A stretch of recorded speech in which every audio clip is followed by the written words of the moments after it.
Welcome back to another episode of the Get Your Ish Off podcast. Yes, sir. We are back in the building, episode 22.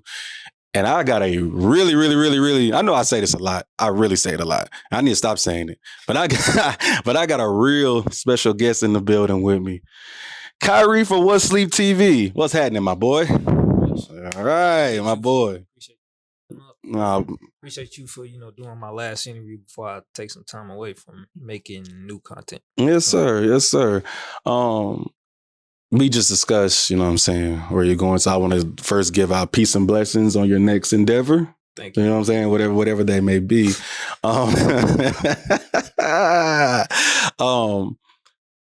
So let's start all the way back, Kyree. What's all the way back? All the way back. Where are you from? Give me just a little bit of your backstory. Shit. I mean, most people that know me know I'm from Antioch, like like to the world, Nashville, but to be specific, like area Antioch. Okay. I lived in Mississippi for a minute, like probably a little over a year. South Haven, Mississippi. That's down by Memphis. But yeah, I mean, I'm from Nashville. Antioch to be exact, Bell Road, Murfreesboro Road, that area. So what was it like a day in Antioch? Just give me just a little bit of a rundown. Well, so look, I did an interview with 1234 back in 2022 when he was doing interviews. We've been knowing each other for a long time, so I'm gonna tell you just how I told him. I don't know what other people's stories is like growing up in Antioch, but I mean, if we gonna be honest, I guess I can kind of say I had a privileged experience there because I ain't really have no bad experiences growing up in that area. And, I know about the stigmas of Antioch being bad. Like, we got Antioch Plug TV. You feel me? Shout out to them. That should be live. But, yeah, I had a good lifestyle going on. Like, I couldn't tell you no bad experiences growing up for me when it came to living in Antioch. Like, I just didn't. Maybe... Yeah, like shout out to, my parents, but I didn't have no bad experience.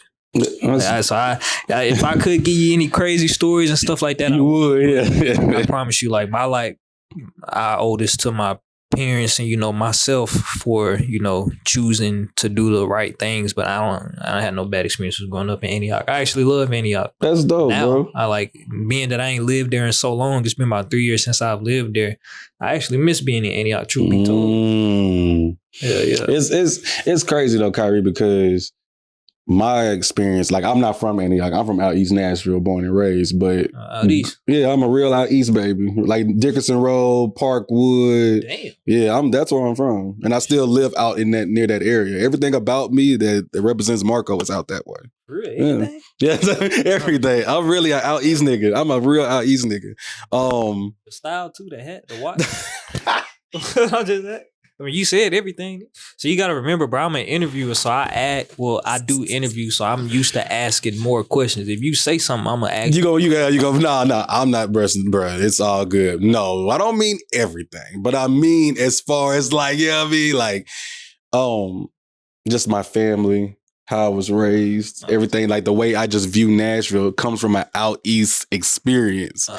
But some of my aunties, cousins, lived in Antioch. I used to go sometimes stay with my one of my aunties in Antioch. Yeah. Right off Bell Road, literally right off Bell Road. So I have a somewhat very slight, nothing like yours because you actually was raised out here, but I have a somewhat experience in how my time was. Like everybody tried to stay away from Antioch. Everybody knew at that time when I was growing up, like the mall was popping. What's the Hickory Hollow Mall? Yeah. That was my time when everybody used to come out there.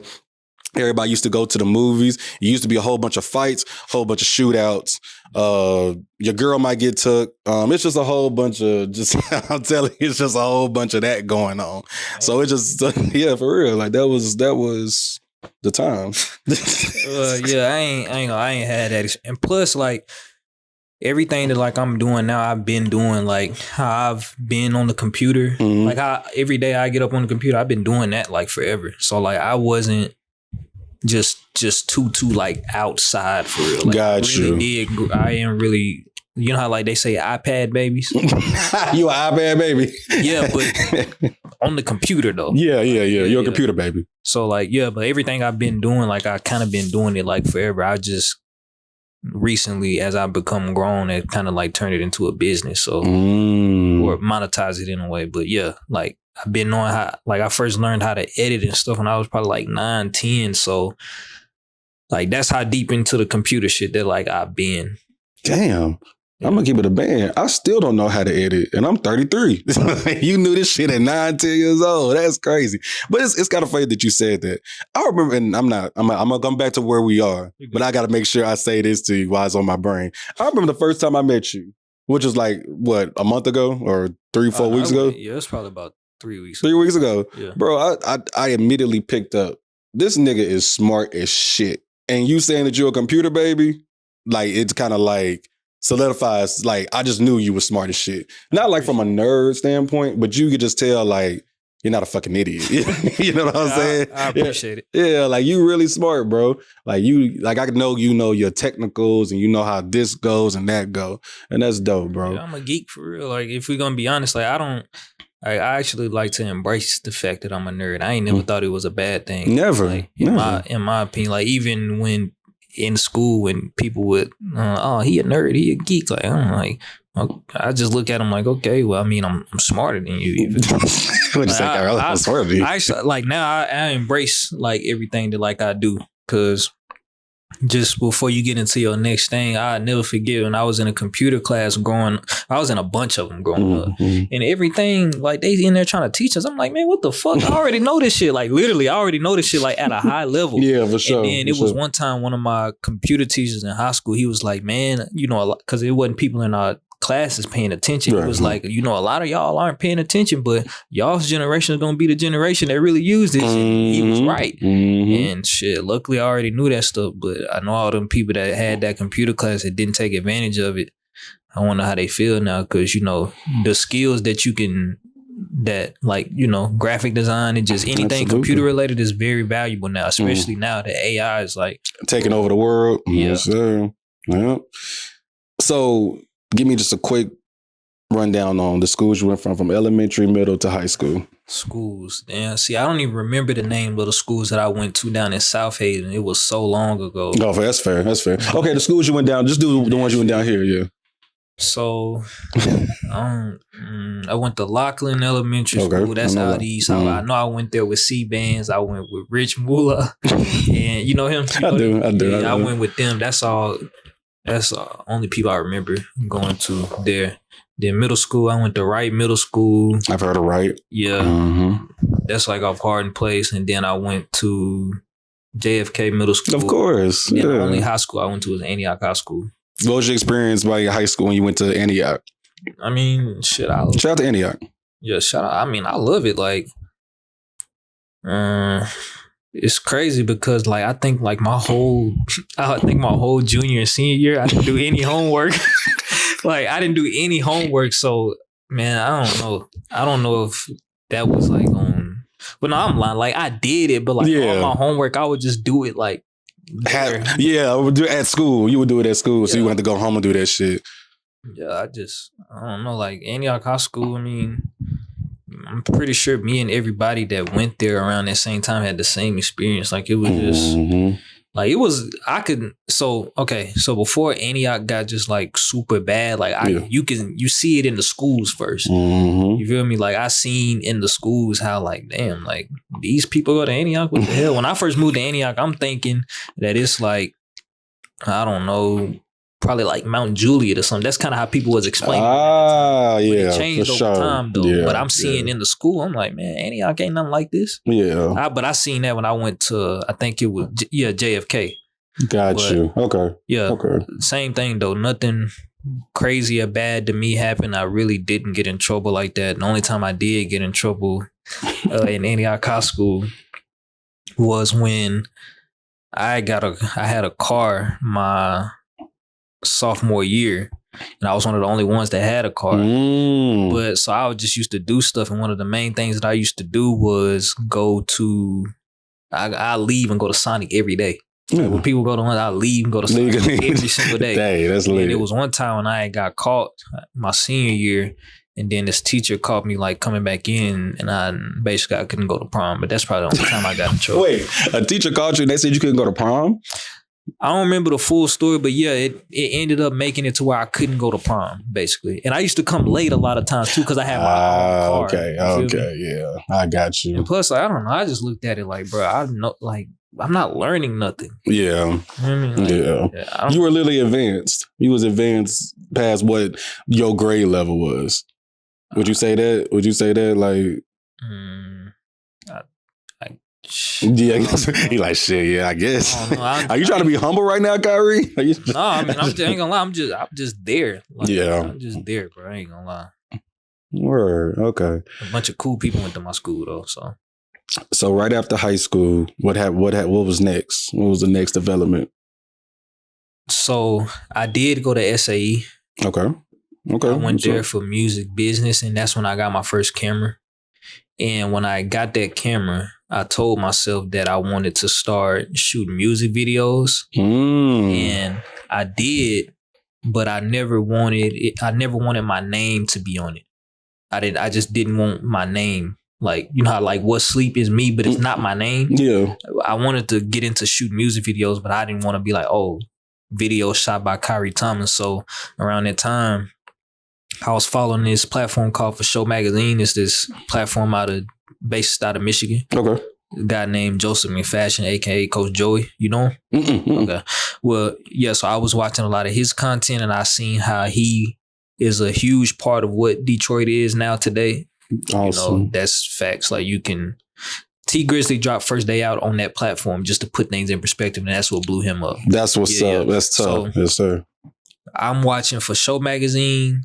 I'm watching a lot of Say Cheese TV. That's Texas based, but you know, obviously is, you know, just the whole United States. Right. And I'm watching Vlad. So at the time, I used to make beats, and I'm thinking to myself like, man, I'm making beats and I'm doing all this stuff, but I don't know the art. I don't know too many artists. Like I knew Exclusive, Starlito, Young Buck, you know, just Two Live. All the people that was just, you know, doing their thing at the time. For sure. I'm just like, damn, why don't we have a blog like that? So that's so watching all of them and putting my own spin on it is kind of how I came up with What Sleep. That's when that started, basically.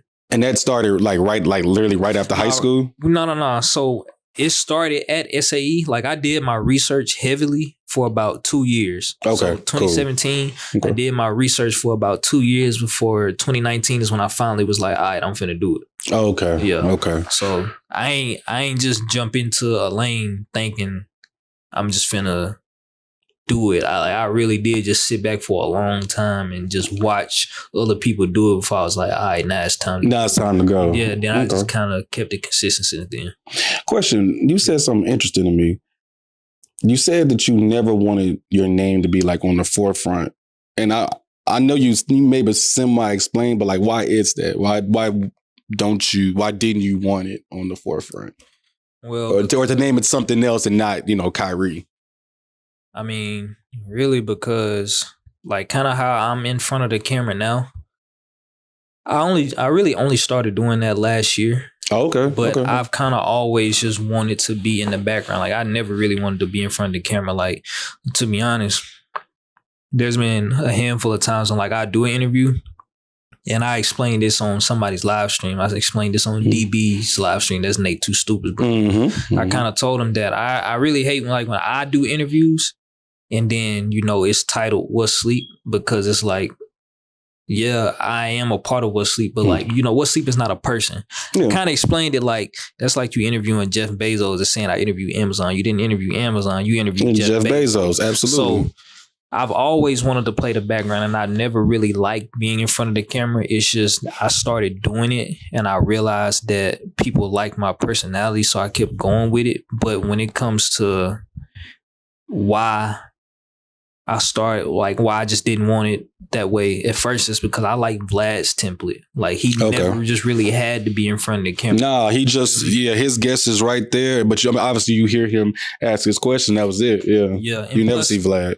And plus, like, I've never just really been too much of like an open, outgoing person. Like never. Like, never in my life. Like I said, like growing up, I was on the computer and shit a lot. Okay. So it's just really how I am. And the more I've grown up, I've gotten out of that because I know that like I have to network to grow. But it's just I really prefer to be in the background. So I really, when I do interviews and stuff like this, I try to emphasize that like, this is Kyree speaking. This ain't what's sleep like. Yeah. Because eventually, like, I ain't gonna lie, it's gonna, once I get to the point where like I find somebody that can like do my job for me, like do the interviews and shit, I'm not finna be interviewing artists. Like, I'm just gonna do the editing or whatever the background work is and let them do that. That's like, tough, bro. Yeah, because like doing everything is a lot, bro. Yeah, you know that editing, filming, like all that. So I really just prefer to be in the background. Like, once I find somebody that can do this job as good as I can, like I'm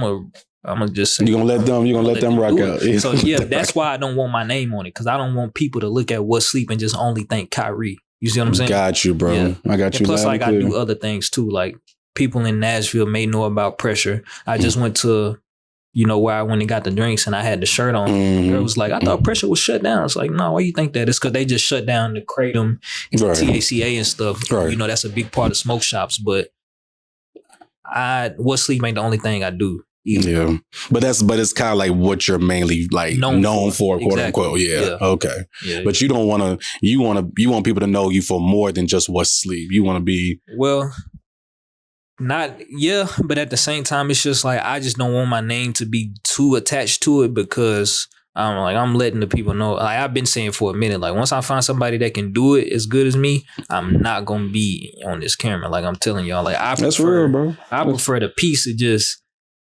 Man, making content I like it, but the ups and downs. Yeah, the ups and downs it comes with, it's just, it'd be nerve wracking sometimes. As a person that's not outgoing. Yeah. That's all it is. That's just a me thing.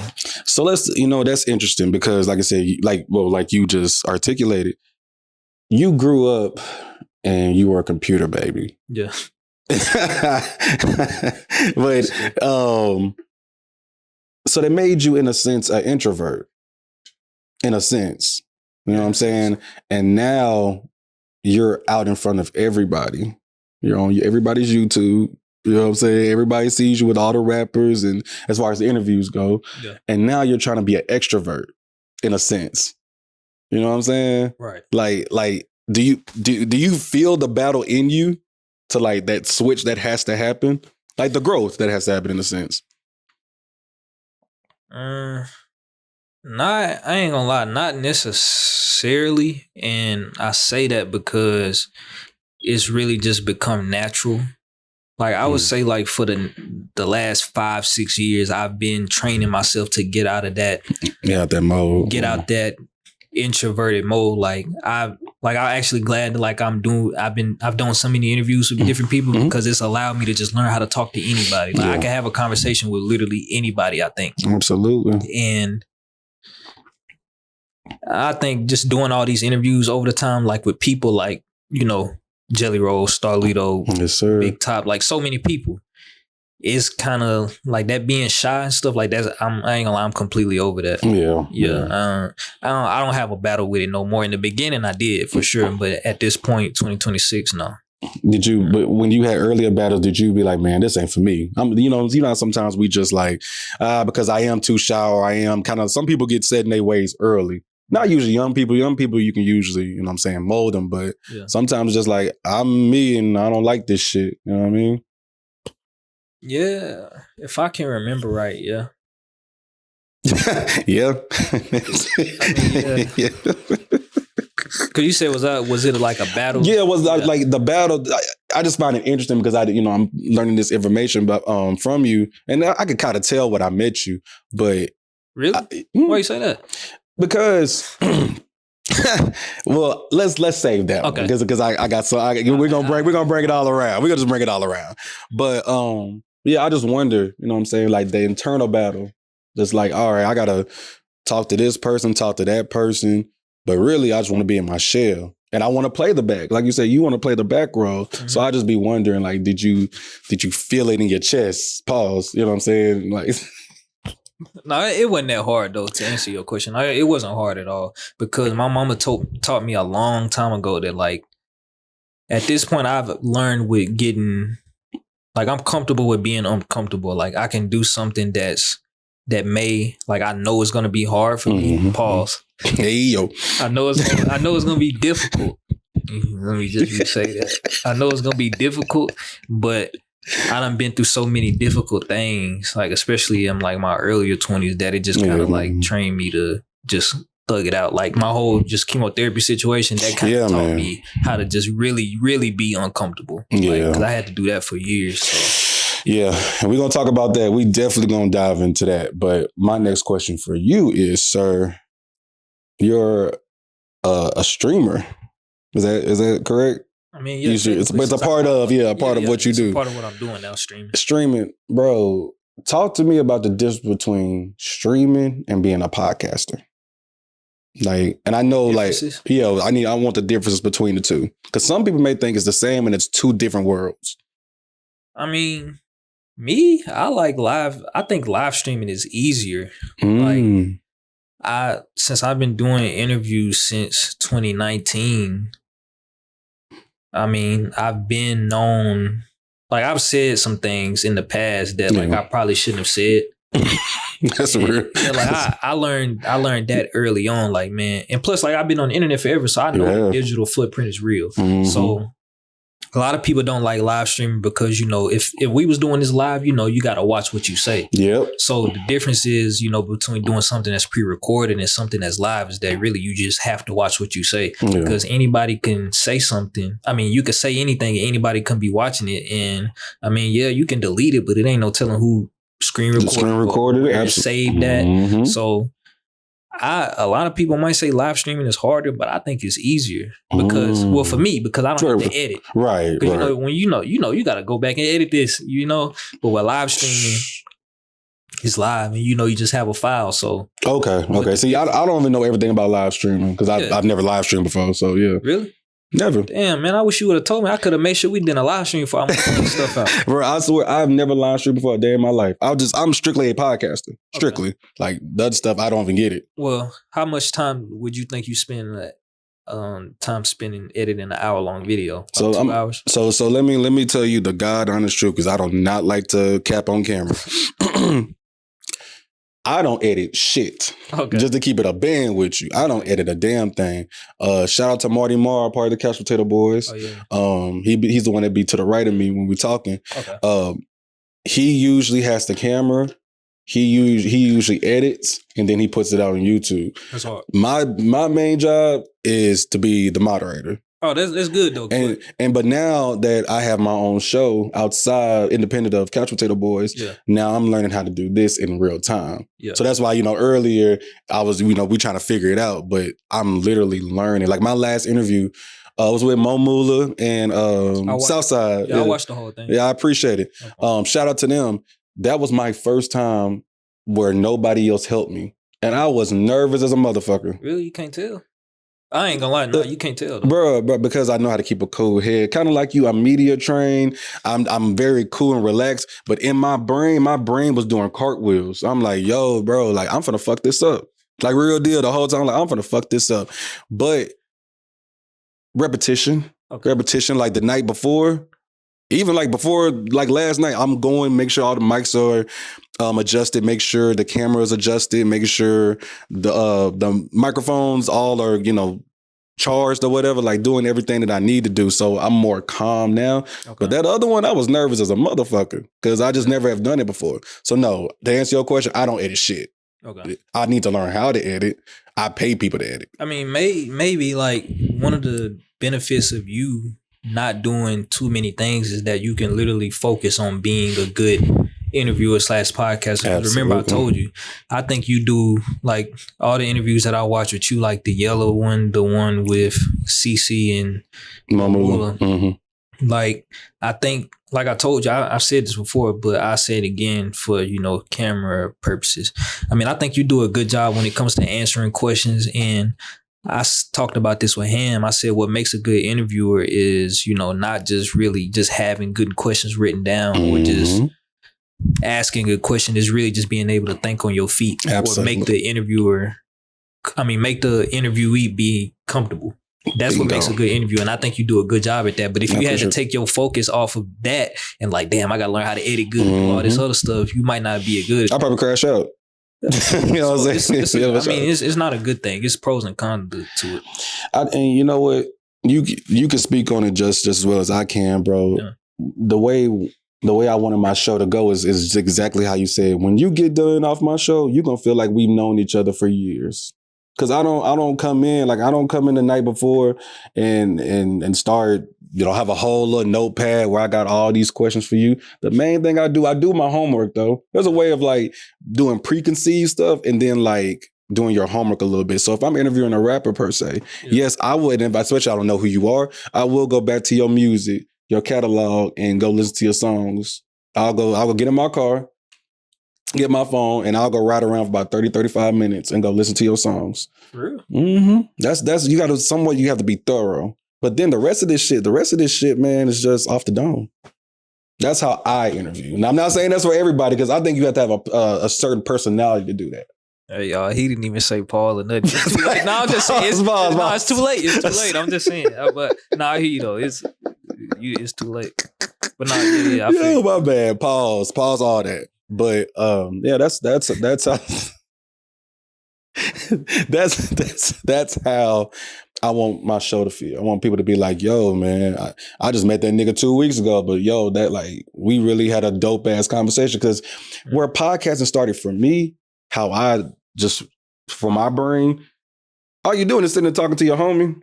For the most part. You know what I'm saying? So we gonna keep that type of vibe. Right. Like if the homies come over, we talking sports, we talking women, we talking whatever. That's how we would say the same shit pretty much. Now, obviously on camera because of YouTube and you won't get strike down and all this, you can't say everything. But for the most part, you can. So that's how I want my show to be. Oh, you said sports and women. Sports, women, cars, whatever it is that, dudes talk about, whatever we talk about. What's your favorite thing to talk about on camera? What's my favorite thing to talk about on camera? Sports, basketball. I'm a basketball player through and through. Through and through. Yeah, I don't watch sports at all, bro. Like, excuse me? Huh? Excuse me? No, yeah, I really don't. So look, how people watch streamers and people watch gaming content and things of that nature. Like I said, this goes back to the computer stuff.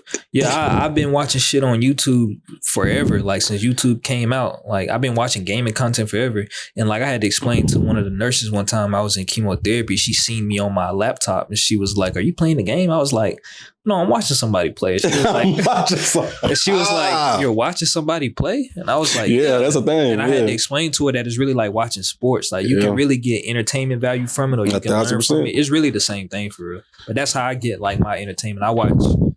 I primarily watch gaming, car content, and interviews. That's what I've always watched forever. And I don't watch sports. I'm sorry. That is what's throwing me off as somebody who loves sports. You not liking no sports? Like, it ain't got to be just basketball. You don't like football, soccer, baseball, water polo, like something. You don't like none of that shit? I ain't gonna say I don't like it, but I just don't watch it. You just don't watch it. Something that I've never just really just liked to just watch. So if I hold on, let me go do this then. If I named you a random sports player, you think you know who it is? Maybe. All right, I'm gonna give you 3 names. We're gonna do 3 names, okay? Okay. I'm trying to think besides the ones that's like obvious. Yeah. Anthony Edwards. I know him. Okay. He done been in he done has like some acting gigs and shit. Yeah, he has. He's been in movies. That's fair. Yep.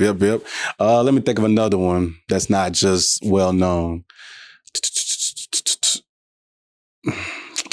Nikola Jokic. I see that name around social media a lot. Okay. Your name is like some popular people, I think. Yeah, I'm naming our superstars in the game. Oh, so yeah, I've seen his name before. He's like a European dude. Mm-hmm. I mean, that's his name. That's a good. They be having the hardest names too, by the way. Huh? You say what? They be having the hardest names. I know they. Giannis Antetokounmpo, Nikola Jokic, Joel Embiid. I'm like, golly. Yeah. Tongue twisters. Pause. But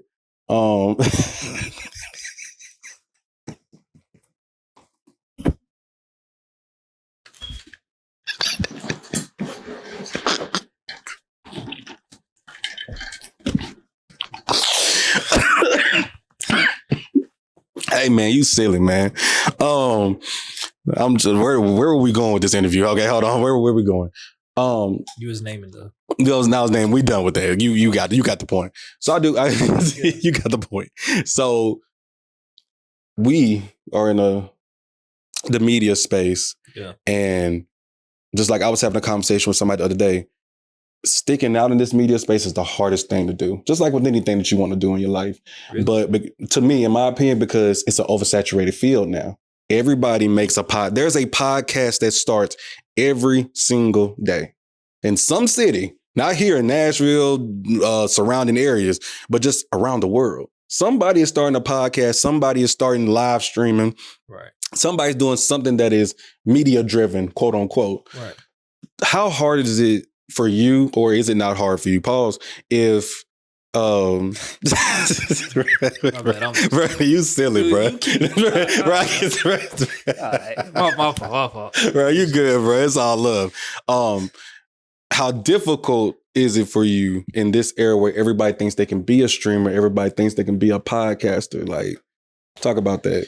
Well, you're experiencing it. Okay, yeah. So from my experience, like I know if somebody was to jump in it within, I don't know, let's even just say the last year, it's going to be hard to get into because like it's a lot of content being put out. Like it's even people that are popular now off making just content like on their phone. Absolutely. So, but honestly, my experience, like just with the What Sleep brand, now I don't really have I don't think it's hard for me to stand out because I think I kind of already like solidified myself as a brand. And I like most of the stuff that like I cover, most people aren't covering it. And what I mean by that is like, I think the reason why What Sleep was like just so popular in the beginning was because, I mean, like I said, part of the reason why I started it was kind of like, I don't see no people covering this. So I jumped into it early and I already gained my spot. So let's say if I was to jump into it now within the last 6 months, it probably would be hard because like you said, it is a lot of people that are doing live streams. There's a lot of people doing interviews and, you know, I mean, yeah, but that's not to answer your question, it hasn't been difficult for me though. Yeah. Nah, not exactly. But this shit difficult for me. I ain't gonna hold you. I feel you. You know what I mean? I ain't gonna lie. Like you could have a video today or tomorrow do 1 million views, but it still does take years to really build a brand. Like to get familiar with that name and logo, and not just to build a brand, build an audience. And I think that's like for the past like 4 months, I've just been studying the art of building your audience and what truly an audience means. And what I mean by that is your audience is not your friends. Your audience is not your family members. Yes, they are going to support you, quote unquote, support you. Right. But even that is kind of skewed because it's like for me, I'm just speak for me. Yeah. I've got friends, my school friends I've grown up with. They know how I get down, you know what I'm saying? Like, they know, like, I'm silly as hell, I'm outgoing or whatever. They don't want to see it, huh? Girlfriends too? Girlfriends too, you know what I'm saying? All 2-3 of them, huh? With an S? S, damn. Plural. Plural. You're an idiot. You're an idiot. But it's hard for them to tap in. And I at first, I kind of like, I don't want to say resent it. That's the wrong word. But I was kind of like, damn, like we friends. Why don't you want to subscribe? Why don't you want to support? But you've been my friend for so long. You can't see me as a media personality. Somebody, you know what I'm saying? You can't see me in that realm. You're only going to see the person that you've been knowing, the person you go outside with, the person you have conversations with versus an audience. They don't know you. When you're building your audience, they see this media personality. Right. They will never, I'm not saying they won't ever, because maybe they will, but for the 99%, they will never know Marco. They will know the nigga from Get Your Ish Off, the nigga from Couch Potato Boys. Right. And he says outlandish shit. You know what I mean? Whatever. Yeah, you know why that is, though? Well, go ahead. Well, I talk about like my experience and why I think kind of being an introvert has kind of helped me. Like, so being that it ain't too many people that'll see me outside, like they only will see me on the internet, I think that kind of helps my case as to like, oh, when you do see me out somewhere, it's like, oh shit, that's Kyree from What Sleep. Like a lot of times, like it's been too many times and like I met people and they like, you know, like, damn, what the fuck, what you doing here? Like, that's why I met you. I was like, what is he doing here? Yeah, so I think maybe that could have something to do with it too. And I think that's why they say like, I don't know the right term for it, but Big Top is like this a lot too. Like he says like he ain't the type to just even go out a lot. Yeah. you know, if he was though, a lot of people probably wouldn't look at him as a rapper. For real. Yeah, man. Like that's definitely something you gotta find that balance. But you can't really expect your friends and shit to just support you that much. You know why though, right? Look, shoot me.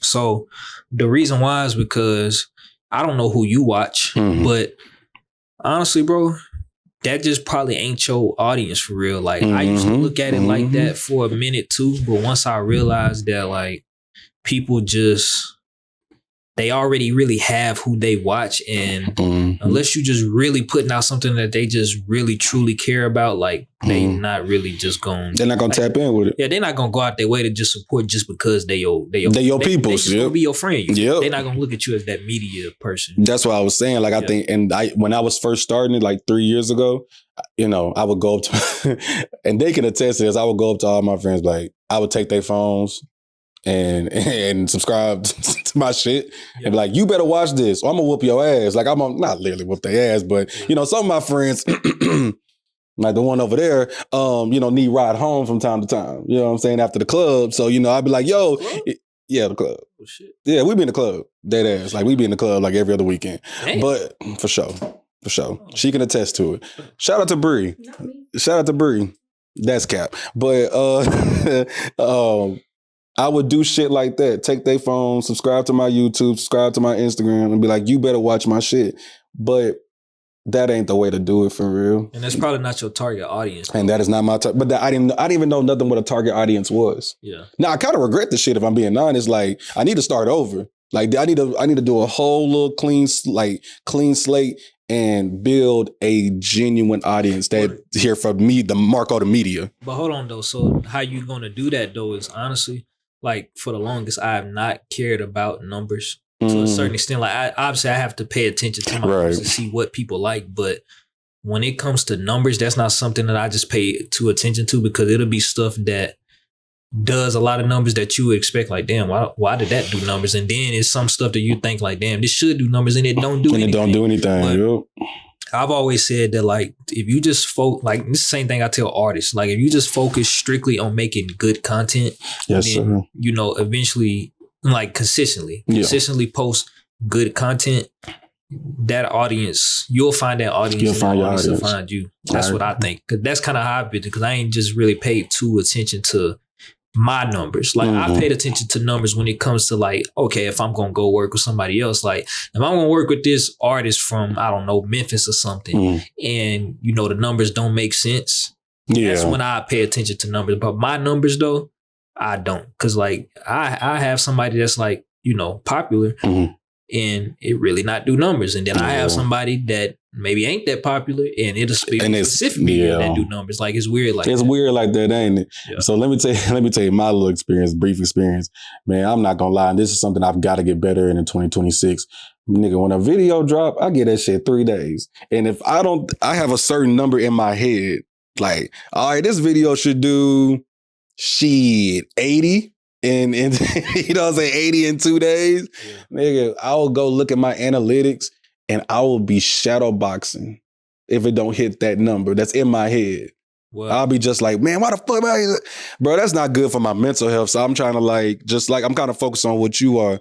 Make good content. That's the main thing. Make good content. And then that will follow. People will follow along. Look, I actually got like something that kind of like blew my mind. What's up? That. No Diddy before you say yo. So the interview that I did with Jelly Roll and Struggle Jennings back in 2019, or at first it didn't take off. Like it didn't do, you know, good numbers. Like, and Jelly Roll wasn't as popular as he was than he was in 2019. But I think probably like 6 months after that video just out the blue started taking off. I was like, what the fuck? Like, who's seen it? But you just never, like, you had, remember, I think Fetty Wap said his Trap Queen song, like, that song didn't blow up to like 2 years. 2 years later. It's been plenty of times like that where stuff would just take off like way later. So that's what I'm telling you, bro. You kind of don't let the numbers beat you up. Like, if you just consistently making good content, I promise you, eventually people will catch on. Like, I'm telling you. Yeah, I agree, Kyree, and I appreciate that advice. But like, yo, I'm telling you, I know it's hard. I be crashing the fuck out. Like, you know why I don't pay attention to numbers? What's that? I talked about this before. I don't know when, but back when I was making beats, right? I used to upload a lot of my beats on, I think, SoundClick SoundClick, shout out to SoundClick. And YouTube. And one day, my mama, she came to me and she was like, why you ain't been uploading no beats on YouTube? And I was like, shit, because, man, they only get like 10, 8 views. Ain't nobody watching it. And she was like, well, you don't know who them 10 views could be. So ever since she told me that, I ain't gonna lie, I really stopped paying too attention to numbers, because even if some get 1,000 views, you don't know who watched that. You never know. Real shit. That's and shout out to your mom. That's some really good mom advice. That's some sound advice. A long time ago. Like, and it'll still surprise me. Like, if somebody, like, I don't know, I just had somebody from Memphis here. Okay. You probably don't know him because he's, based out of Memphis, but his name Fast Cash Jizzle, artist from Memphis. When they tell me that, like, yeah, I seen this or I seen that, or like when people like Starlito to be like, oh yeah, I seen that. That shit kind of like blows my mind, because like you really never know who's watching, like, out of those maybe 900 views. Like, so I just really don't pay attention to the views like that, because because like even me, like a lot of, like, I'm not very vocal. Like I am introvert. I have been introverted. So,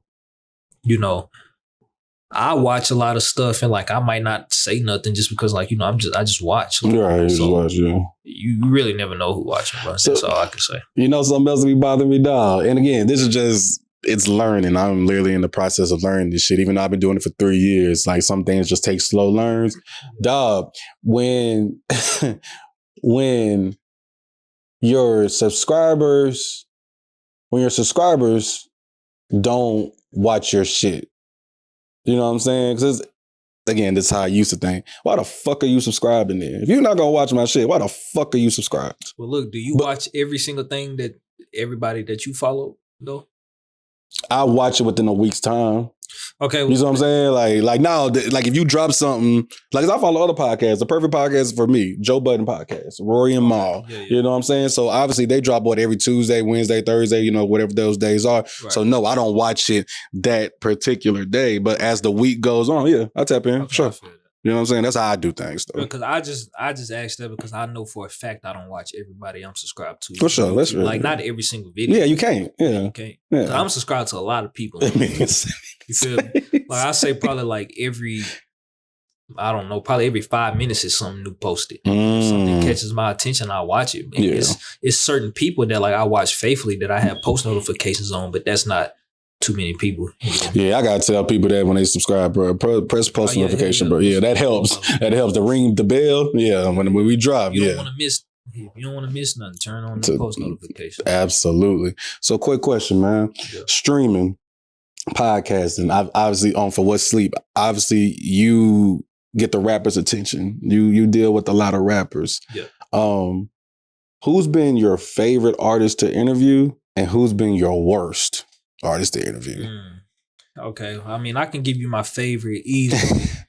That's actually Big Top. Shout out to Big Top. Come on, man. Shout out to Big Top, man. Free bro. Like, at first I was saying, like, on one of my live streams that, like, I did with this girl. I did with this girl that, I did it with Desiree. She works with Cruz. Okay. I think somebody had said something in the live stream, or maybe she had said something. And I was like, man, I don't know if it's hard to pick between Starlito and Top, but more and more I'm thinking about it, like Starlito is my favorite rapper. Like he's, top 3 for me. But Absolutely. When it comes to Top, like me and him, like, Top will tell you, and a handful of people tell you, like, they don't really like doing interviews because they know certain interviewers, they kind of like just fishing for a clip. Yeah. But I got certain relationships, and like I have, real friendships with people like Top. So with Top, I ain't gonna lie, I can ask him literally about anything. And he'll answer for it, yeah, anything. Even if it's something that I know for a fact he don't want to talk about it, he's just like, might talk shit about me or something like that. So I say Big Top. So I say my worst person to interview, man, honestly, bro, I ain't gonna lie, I can't even say who it is, and that's because. But do you have it in your brain who it is? Yeah, this person.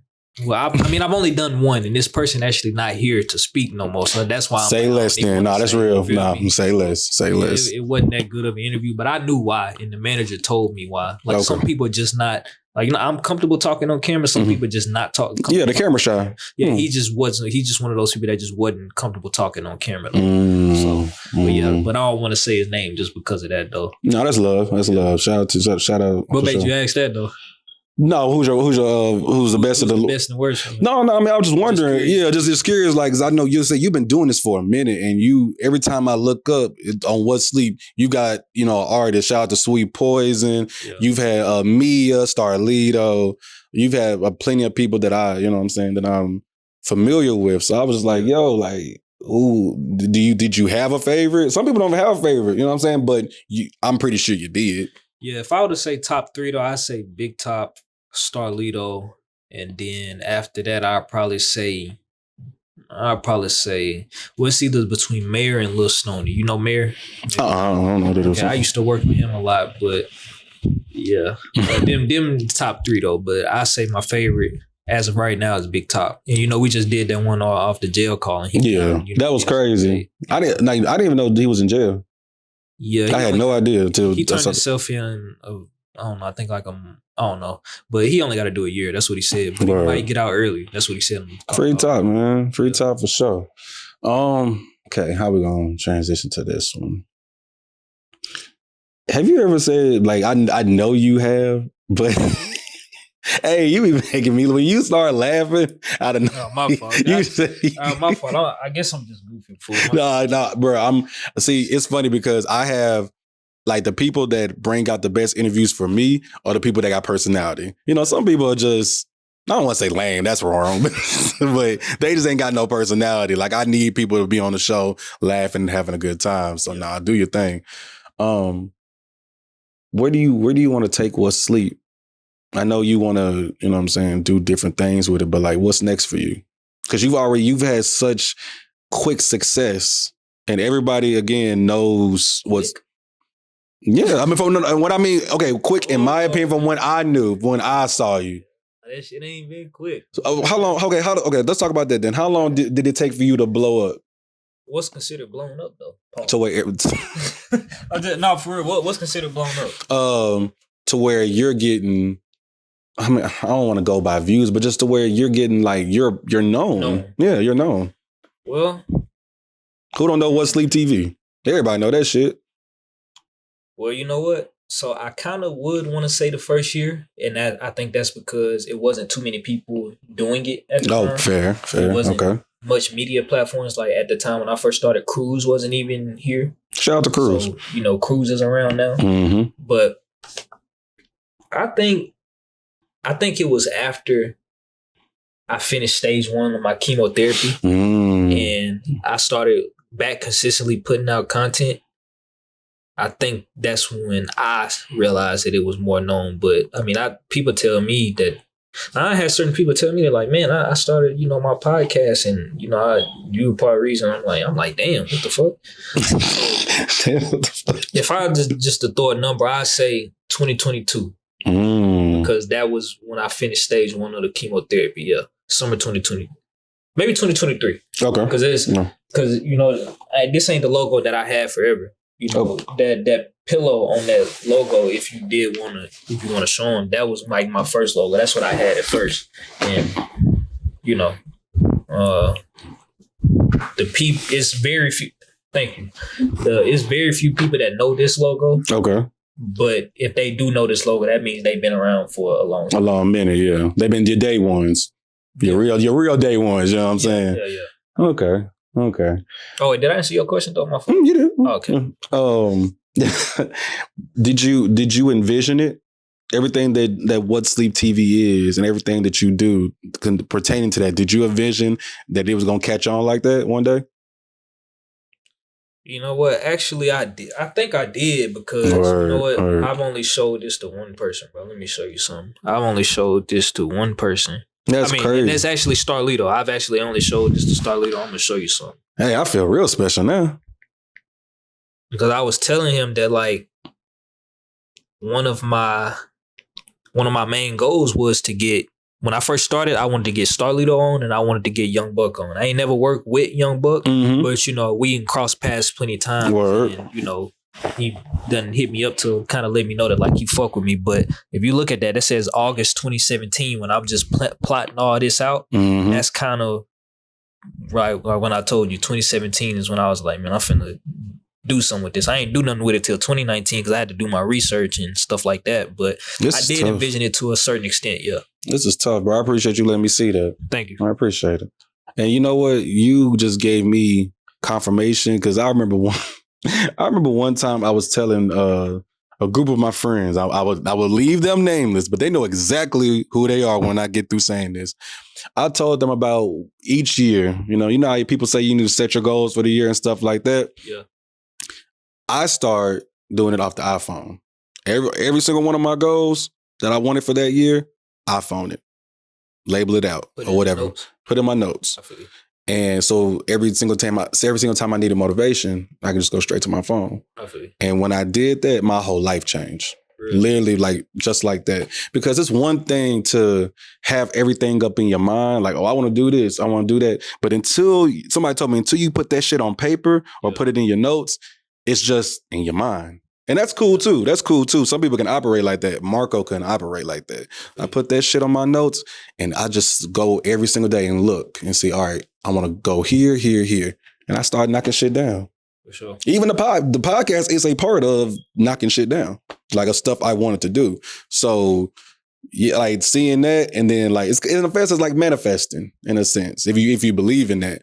So yeah, that's dope, Kyree. That's dope. Thank you. That's dope. Sure. All right.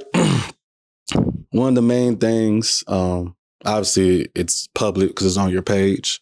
You're a cancer survivor, bro. Shout out to you, bro. I want to shake your hand on that, bro. That's love, bro. That's love, bro. You're a cancer survivor. Quick little story before I let you take the floor. My dad had cancer. My dad had, I think he had stage 3 lung cancer. My dad was a smoker, like a cigarette smoker. That shit used to piss me off. But he was, from what my mom told me, he was smoking cigarettes since he was 16. They're like smoking like a pack, like big packs of cigarettes. And he did that my whole life growing up. And I just remember, the conversation he had. I was sitting on the floor and he brought me and my mom into the kitchen. He said, I got something to tell you. And I was like, all right, like, I'm thinking I'm in trouble or something. I'm like, all right, what did I do? He's like, I have cancer. I have lung cancer.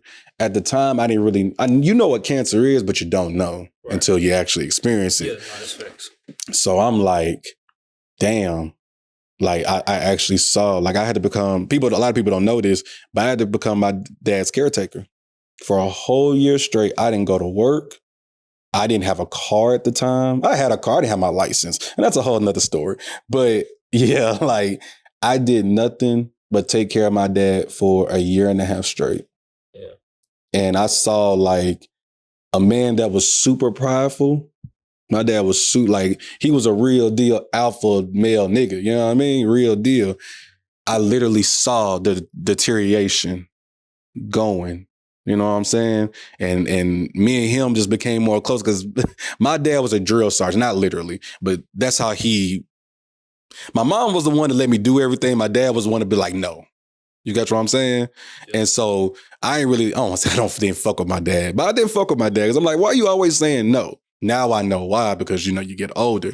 But when I saw him just continue to deteriorate over time, me and him became close, and I appreciate him so much because a lot of people don't have their dads, you know what I'm saying? And also seeing like cancer is a bitch, you know what I'm saying? Shout out to everybody that's dealing with it, but cancer is a bitch.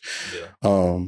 So when I heard that you had your own battle, that really kind of touched me in a way because I've literally had to see it one-on-one. I've seen the good. I mean, I'm sorry, not really the good, but I've seen, I want to say the good. No, I don't want to say the good. I am so sorry. Hey, not the look, if you was live streaming somebody, I get what you're saying though.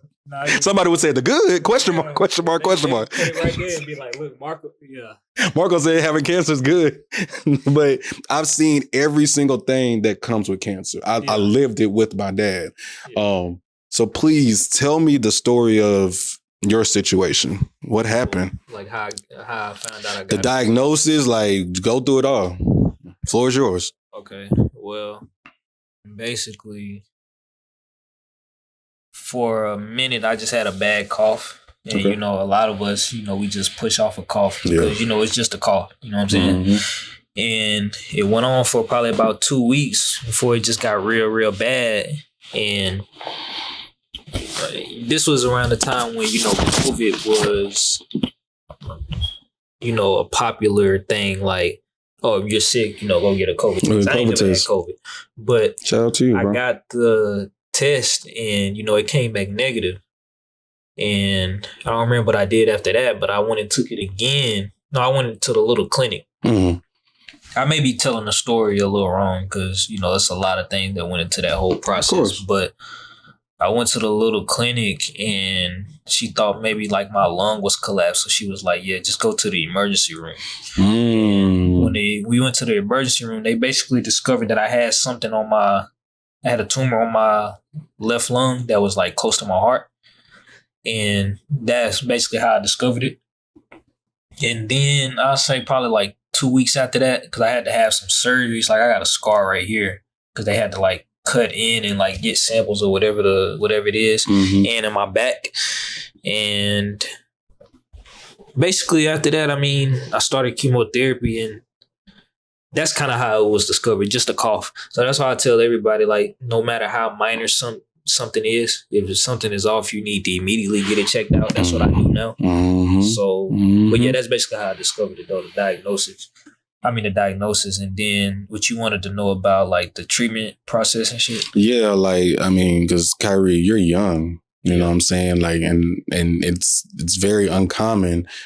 People obviously, I don't want to say uncommon, but being 22, 23, 24, around that time, like, how did you deal with going to chemo? Shit.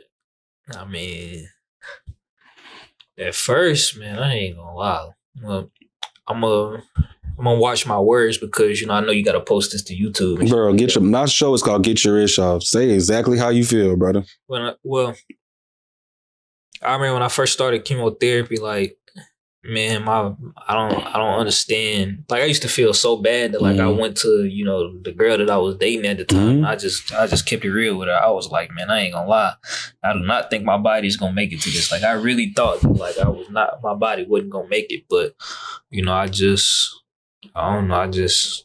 thugged it out. Like, I had my relatives around me. Like, my parents, they don't live here. They live in Chicago. So they were down here for the first like 2-3 weeks, and they actually advised me to, move up there with them. But I made the decision to stay down here. And sometimes, I ain't gonna lie, I kind of regret that because I was with, like I said, the person that I was dating.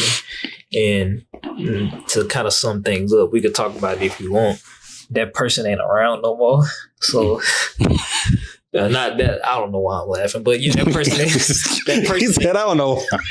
That person ain't around no more. So, I don't know, bro. I just had to thug it out, bro. I spent a lot of nights. Like, how, like you said, you had a caretaker? Yeah.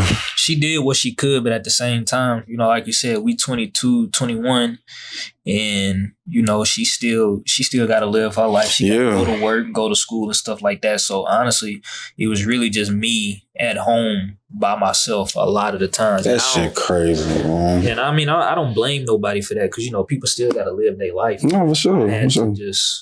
I just had to thug it out, bro, to be honest. And I had to listen to my doctors. I had to listen to everything they said, do everything they said. If something was off, I had to say something to do this. That's really all that was. But I had family support for sure.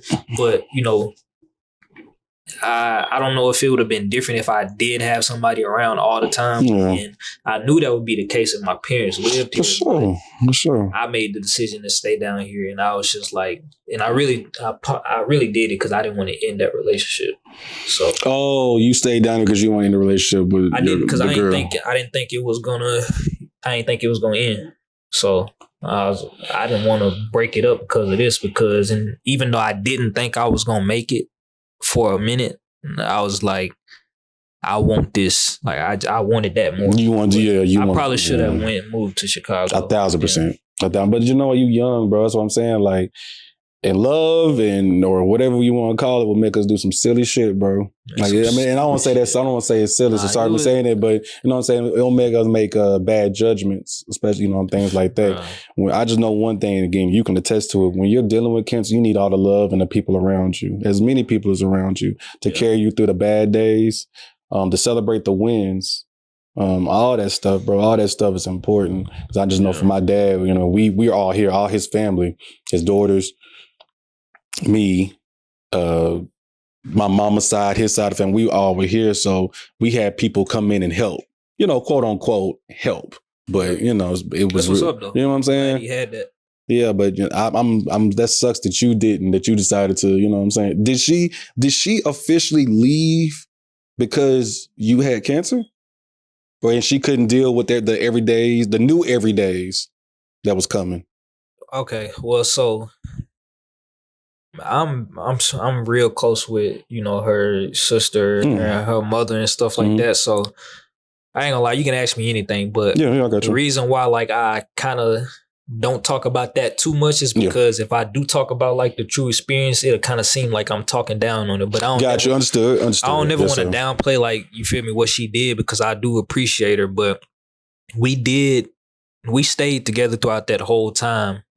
And after that for a little bit, but you know, just to be honest with you, it wasn't really just all good. Like, it was really hard. Like, I don't know if that had something to do with why I was treated differently. Gotcha.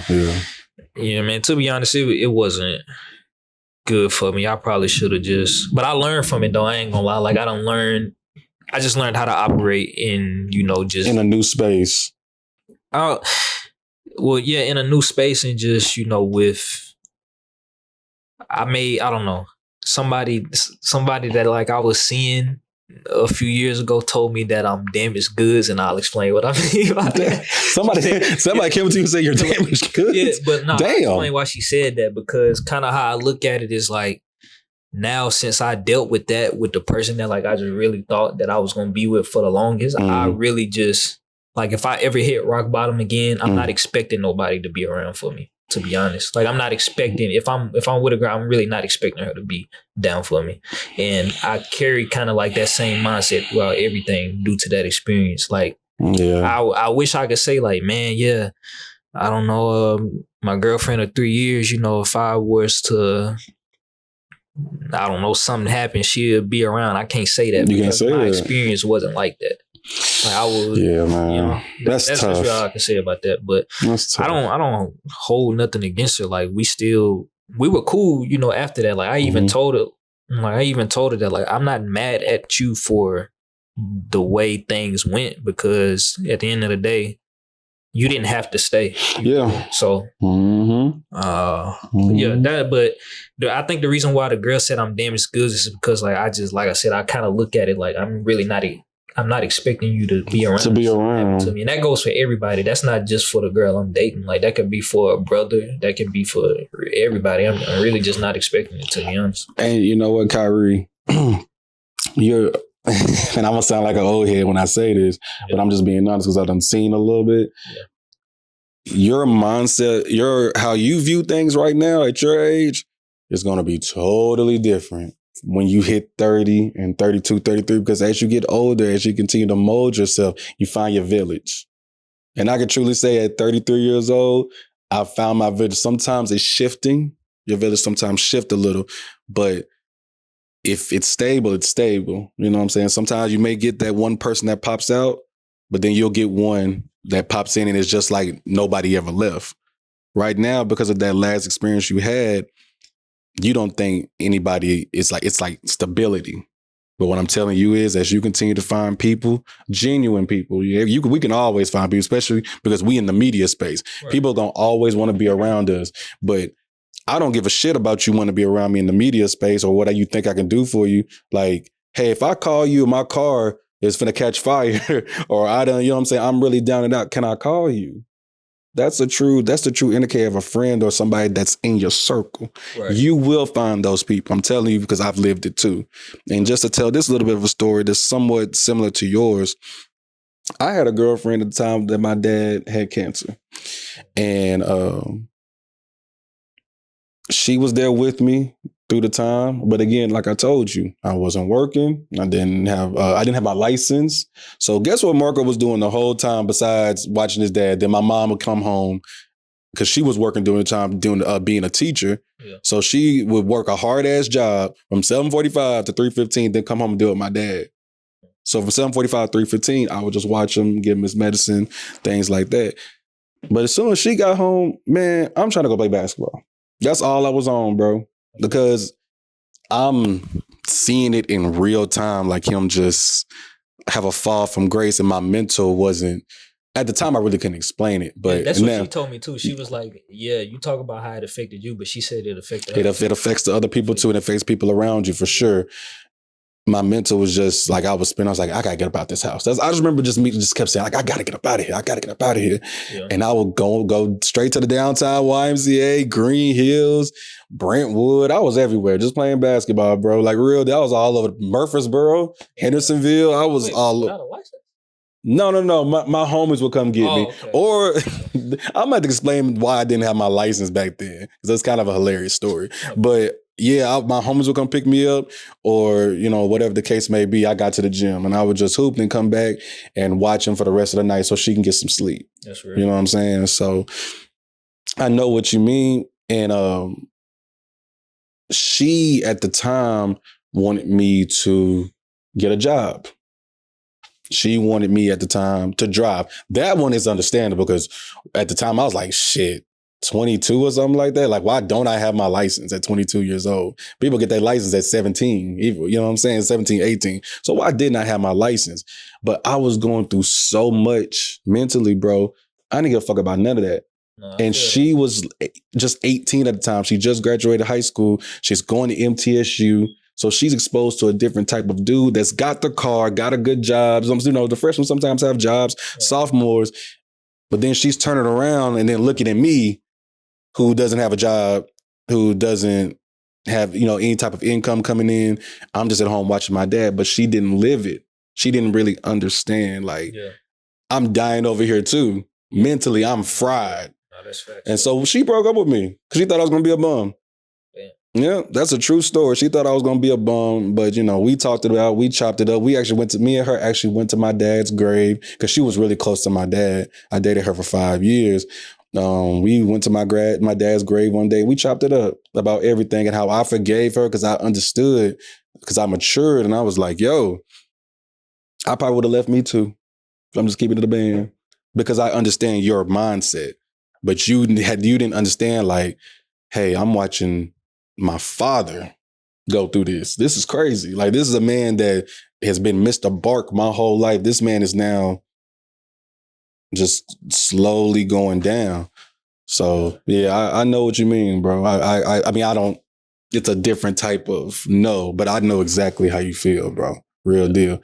So let's talk about the wins, though. I don't want just to be, the complete sad story. Let's talk about the win. Well, look, just to comment on that, like, if you really go back to, any interview I've done, because I did interviews even when I was, going through that process. Like, I've tried to always be an open book because,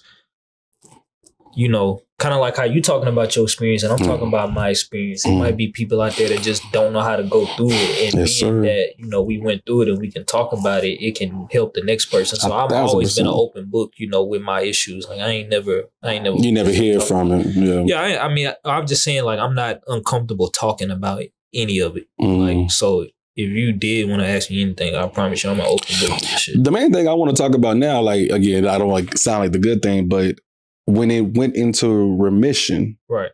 Well, just talk about that. Like, what was your mindset then? Well, I say I appreciated like a life a lot more. Like, I just used to. I still had to go through chemotherapy up until 2025. Okay. And that was to make sure it doesn't come back. Yeah, but I mean, I just started being more appreciative of everything. Like, even now, like, just the fact that I'm able to do small things. Like, I appreciated the small things, like just You know, like they say, old people like when they out driving and they just driving slow as fuck. For sure. You like, man, they ain't got shit to do. They just driving. They just out there driving. I ain't gonna lie, bro. I used to do that just Same. because I just used to appreciate the fact that like I can drive. Like, like, bro, it actually was a point. I ain't never talked about this, but like I couldn't walk for a minute too. That shit used to suck, bro. I remember we went to Sam's Club to get me a bunch of groceries. I don't know why. My fault. I ain't trying to make you laugh. Nah, you good. Get your bars off, dog. I know you silly. You're good. Tell your story. So, I mean, we went to Sam's Club with my ex and, you know, just a bunch of my relatives, you know, to help me pick out a bunch of groceries, bro. Like, I literally couldn't even walk. Like, I couldn't walk, so I had to be in the wheelchair while everybody was picking out groceries and stuff. Like, that's how bad stuff was. That's how bad I used to feel. Like, I couldn't walk. So, I appreciate small things. Like, just being able to play the game with my friends and just... literally anything you can think of. I've been more appreciative since then because I ain't really think I was gonna be able to do it, to be honest. Question: you not being able to walk, was that was cause of the cancer, right? So I had migraines so bad that I don't know if it affected my spine or something. Yeah, I got you. I got you. It just used to hurt. Like I had to sit down. Like yeah. So obviously 2026 you're good to go, correct? I mean, I don't know if you good to go? Yeah. Okay, good. Yeah, I officially stopped going to chemotherapy like here, matter of fact. Cause this like the certificate of like the completion thing, I think. You got dust on it? No, yeah, so definitely show that for the camera, bro. I'll let you see it. That's when I stopped. That's when like I officially completed it. So like I don't go anymore. I don't have to. I just gotta go to like, you know, checkups every like 3-4 months and stuff. So you run the bell, huh? Yeah, you run that bell. That's dope, bro. That's dope. That's super dope. Thank you. Congrats, man. More life to live, bro. More life to live. You young. You got a lot of life to live. But oh wait, did I answer your question though? You did. I'm trying to think. I'm just trying to, because that was heavy. You know what I'm saying? I know, like, you know what I'm saying? I know it took a lot of, even though you say you're comfortable, sometimes we don't want to relive, even though it's just very recent. It's hard to just relive a painful time like that. But I have a question for you. Have you noticed any differences as far as your everyday life post-cancer versus pre-cancer? Yeah, actually. So I say, like, I ain't gonna lie, I don't know what's been like going on in my head and shit. But back when I finished stage 1 of, you know, the chemotherapy, I was actually advised to start going to therapy. Like, psychiatrist or however you say it. I was actually advised to start doing that, but I declined it. I was like, man, I'm good. Like I actually had like a consultation with a therapist one time and I was like, I don't want to, like, I'm good. I don't want to do this. Yeah. But I'm actually not knowing that it's really a process when it comes to getting used to that, being in the hospital for weeks and months at a time and sitting at home sick as hell at a time to getting back out to regular life. So the mistake that I did was I just ain't gonna lie, I just jumped back out here. I was working, I was trying to work even throughout my chemotherapy process and like consistently making content, doing all this stuff. So, you know, years go by and I go and see my oncologist probably about around that time, March, April or something like that. And I don't know, I guess he could just sense something was wrong with me. And just to try to make a long story short, he signed me up, you know, to go to therapy. And I've been doing that. But to be honest, I say probably since like December of last year, I've been feeling real off and I can't really explain it. But like mentally, I ain't just been doing that good. But I think it's because I haven't took the time to just relax and chill. Yeah, man. Just really jump back out here. Yeah. And it's really only one other time where I've been feeling like I've been in this depressed state. And that was actually when I first started chemotherapy. And it was just, I always been a workaholic. Like I get up and get on my computer every day. My parents had pointed out, they was like, man, I can tell this stuff is really messing with you because you woke up and you didn't get on your computer today. And that was like, I was like, damn, so this shit is really fucking with me. But that kind of like same feeling has been coming back. But that's why I'm glad I'm going to take this time away to not do anything for a few months. Like I'm gonna still post because I got content backed up, but I ain't gonna be making brand new stuff. Yeah, that's really the only difference. Like I feel like maybe I put too much work on myself, but yeah, I ain't gonna lie, I ain't really been doing that good mentally. But I've been going to therapy to kind of help myself through it. I talked to somebody about it. That's something that I've never done up until this year. That's what I can say. I ain't gonna lie, Kyree. That I don't know why, but that is like real tough for me to hear, bro. And like me and you are just mean to each other, but like I just remember being your age. You know what I'm saying? And I have a therapist because it's been dark for me too at certain points. Yeah. And I want to speak to this, and I always say this. So the people that follow me, they're gonna be like, "This nigga always say this," but it's important to me, man. Yeah. One of the things that black people, black men especially, that we struggle with is our feelings, correct? We bottle everything up, and that's why we crash out. No, because we don't know how to correctly put our feelings in the right compartments or how to release our feelings. One of the ways I release my feelings, I'm always on the court. So no matter if I'm angry, sad, whatever, you're going to feel it on the court. When I can play, my knees is all fucked up. I'm washed, but that is one of my releases. Podcasting is one of my releases. Talking to people, doing interviews. So the main thing I would advise to you, and I'm pretty sure because in this interview, you've already said it, you have to find not your niche, but you have to find something that you truly love doing and release that energy through there. Go to therapy. Talk it out. Don't think therapy's lame. One of my homies, and I'm still mad he said the shit. He said, man, I don't want to go to therapy. That shit lame in here. I'm not going to tell nobody my secret, ugly ass nigga. Like, bro, nobody want to hear that shit, bro. Like, at some point, bro, you going to be, and this is truly how I go, niggas' mentals get so fucked up, they end up taking their own lives. Yeah. That's a fact. Because they just can't, I can't say the word, but they can't put it into the right chambers. You know what I'm saying? Yeah. And because their mind is doing all these spins, they like, man, fuck this, I'm out of here. And it goes for women too. I don't want to make it seem like women don't go through it. They obviously go through it. Yeah. But men, we're so macho and shit, nigga. Like, nah, nigga, like go to therapy, bro. It'll be the best thing for you because what my therapist taught me, you're not there to go get the answers from them. They're there to bring the answers out of you. Every single problem we have, there's a solution in here. Yeah. Because our brain is so foggy at the moment, we don't know which way to turn. The therapist's job is just to bring it out of you. That's what happened to me. I got my own answers after he directed me to my answers. And I've been better ever since. And I still go to therapy. Yeah, I mean, I will say that like my very first talk with him, I got the benefits of it because like my whole life, like I've never been the person to just talk to anybody about what's going on. Honestly, I've always looked at it as complaining. I really wish that like I didn't look at it like that. But I mean, it has helped. Like he is helping me figure out things. Like thankfully, like I ain't never done nothing like turn to drugs or drinking or nothing like that. But I do understand the benefits of therapy.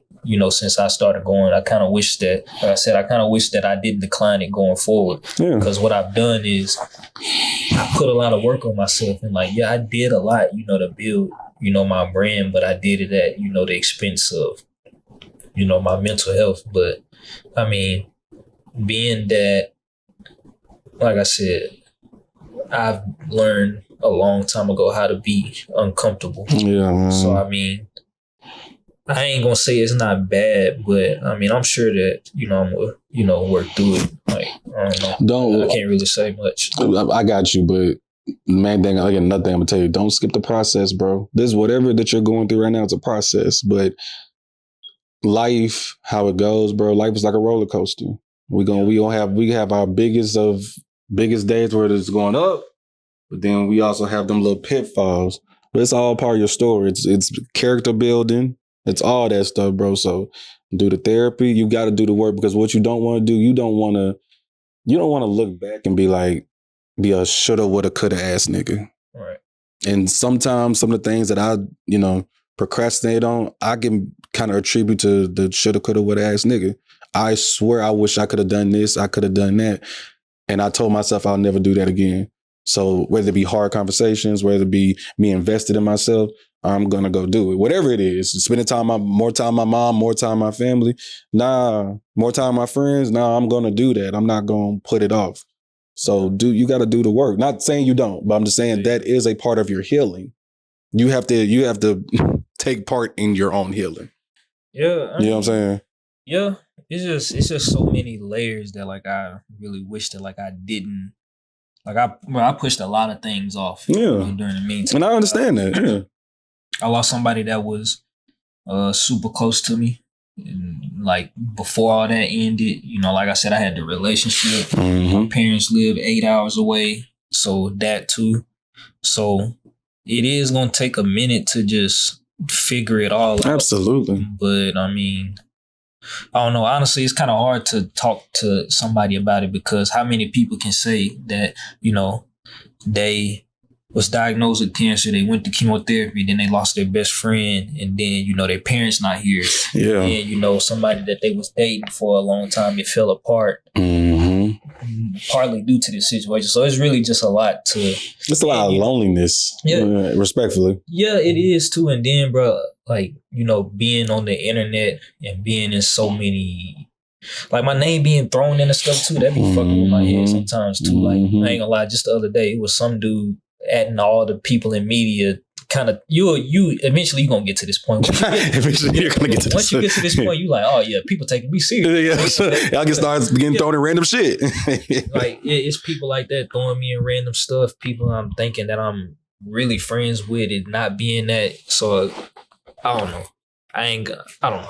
Yeah, I got you, bro. I just gotta work on figuring it out. I'm gonna work on figuring it out. Absolutely, like, bro. Right now, I'm still going through the process, and I'm gonna take your advice, and the people that I know wish me well. But I mean, I don't know. Yeah, but like man, Kyree, man, you got a lot of life to live, bro. You are super talented. You're super smart.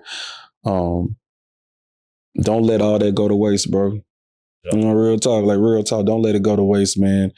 Appreciate it. Surround yourself with people who genuinely love you and not what sleep TV you or what good things you could bring to their lives. If they are here for that shit, fuck them. Respectfully, fuck them. Yeah, just keep it in a band with you. But, hey, to be honest though, bro, I ain't What's gonna lie. What's up? Like, I think my mama said this, or maybe it was my dad. I can't remember, but one of them told me, they were like, the people that's your friends now, they're not gonna be your friends after you're done with this process. And I was like, damn, for real? This process currently. No, when I first started the chemotherapy process, that's what they told me. Yeah, man. I can't remember who told me that, but yeah, man. No, that's facts though. But I just say all that to say, I've actually been finding friends like, in this space, like that's awesome. Like top, like, just to name some people, Quan, like just to name some people. Yeah, I got you. I kind of started off working with. I done found like true friends. Genuine friendships in it. Yeah. That's where I've been finding like my friends. And see, sometimes like everybody has their own story. Some people during this, a hard process like this, they lose friends. You know what I'm saying? They lose something, but they gain something too. That's why I talk about village. Your village sometimes changes. Now I'm learning that too. Yeah. Sometimes the people, for me, some of my people I started with are still here. But best believe I've lost some people too. And that shit hurt like a motherfucker. I'm not going to sit up here in front. That shit hurts. But new people came in and they want the best for me. They don't care what I do. They just know me as silly ass Marco that get on their nerves. You know what I'm saying? So that's my people. You know what I'm saying? That's the people I attract. So yeah, you're gonna go through so it's crazy because you're gonna go through so many changes, bro. You being so young, when you hit 33, we're gonna have this conversation again. I'm gonna be 40 something, and we're gonna sit right here and be like, yo, remember we had that conversation 10 years ago? Like, you're gonna be able to say so many different things. Like, you're literally scratching the surface of what's coming next. Yeah. But it never is going to truly hit you. The blessings are never going to truly hit you unless you do the work. And I'm going to keep on reiterating that, bro. Do the work. Sure. Do the work internally. Once you do all that and take care of it. Internally, like what you mean? And how I perceive or how I think of internally, spiritually, do it there. Do it here. All of that is internal. Okay. Heal yourself. Be a part of your own healing. You know what I'm saying? That's what I mean. Like, and what I mean is, as hard as cancer was for you, you do have to put it in your past. Yeah. Eventually. I'm not saying today because you just got done a year ago. And I'm not saying next year. And just to be honest, I ain't saying the year after that. But for you to move forward and progress with your life, you got to put it in your past. It's going to have to be in your rear view. Or you're going to always be like, damn, I remember when Shorty left me at my lowest. Or I remember when my friends left me at my lowest. Right. Progression can't start when you keep backsliding. No, you're right. You catch what I'm saying? Like, just being honest with you. So that's why I say do the work internally. Heal yourself. Yeah. That means, and I'm just giving a band. That means you need to go cry, nigga, by yourself. Boo-hoo, nigga. Boo-hoo. I'm being a real nigga right now because that's what shit people will not say. Yeah. Nigga, if you need to go boo-hoo by yourself and nobody know, nigga, boo the fuck who? Dead ass. Because it's probably going to be a release for you and you can start your healing. Yeah. If you, whatever it is, find something that excites you, that gets you going, that thrills you. Pause. But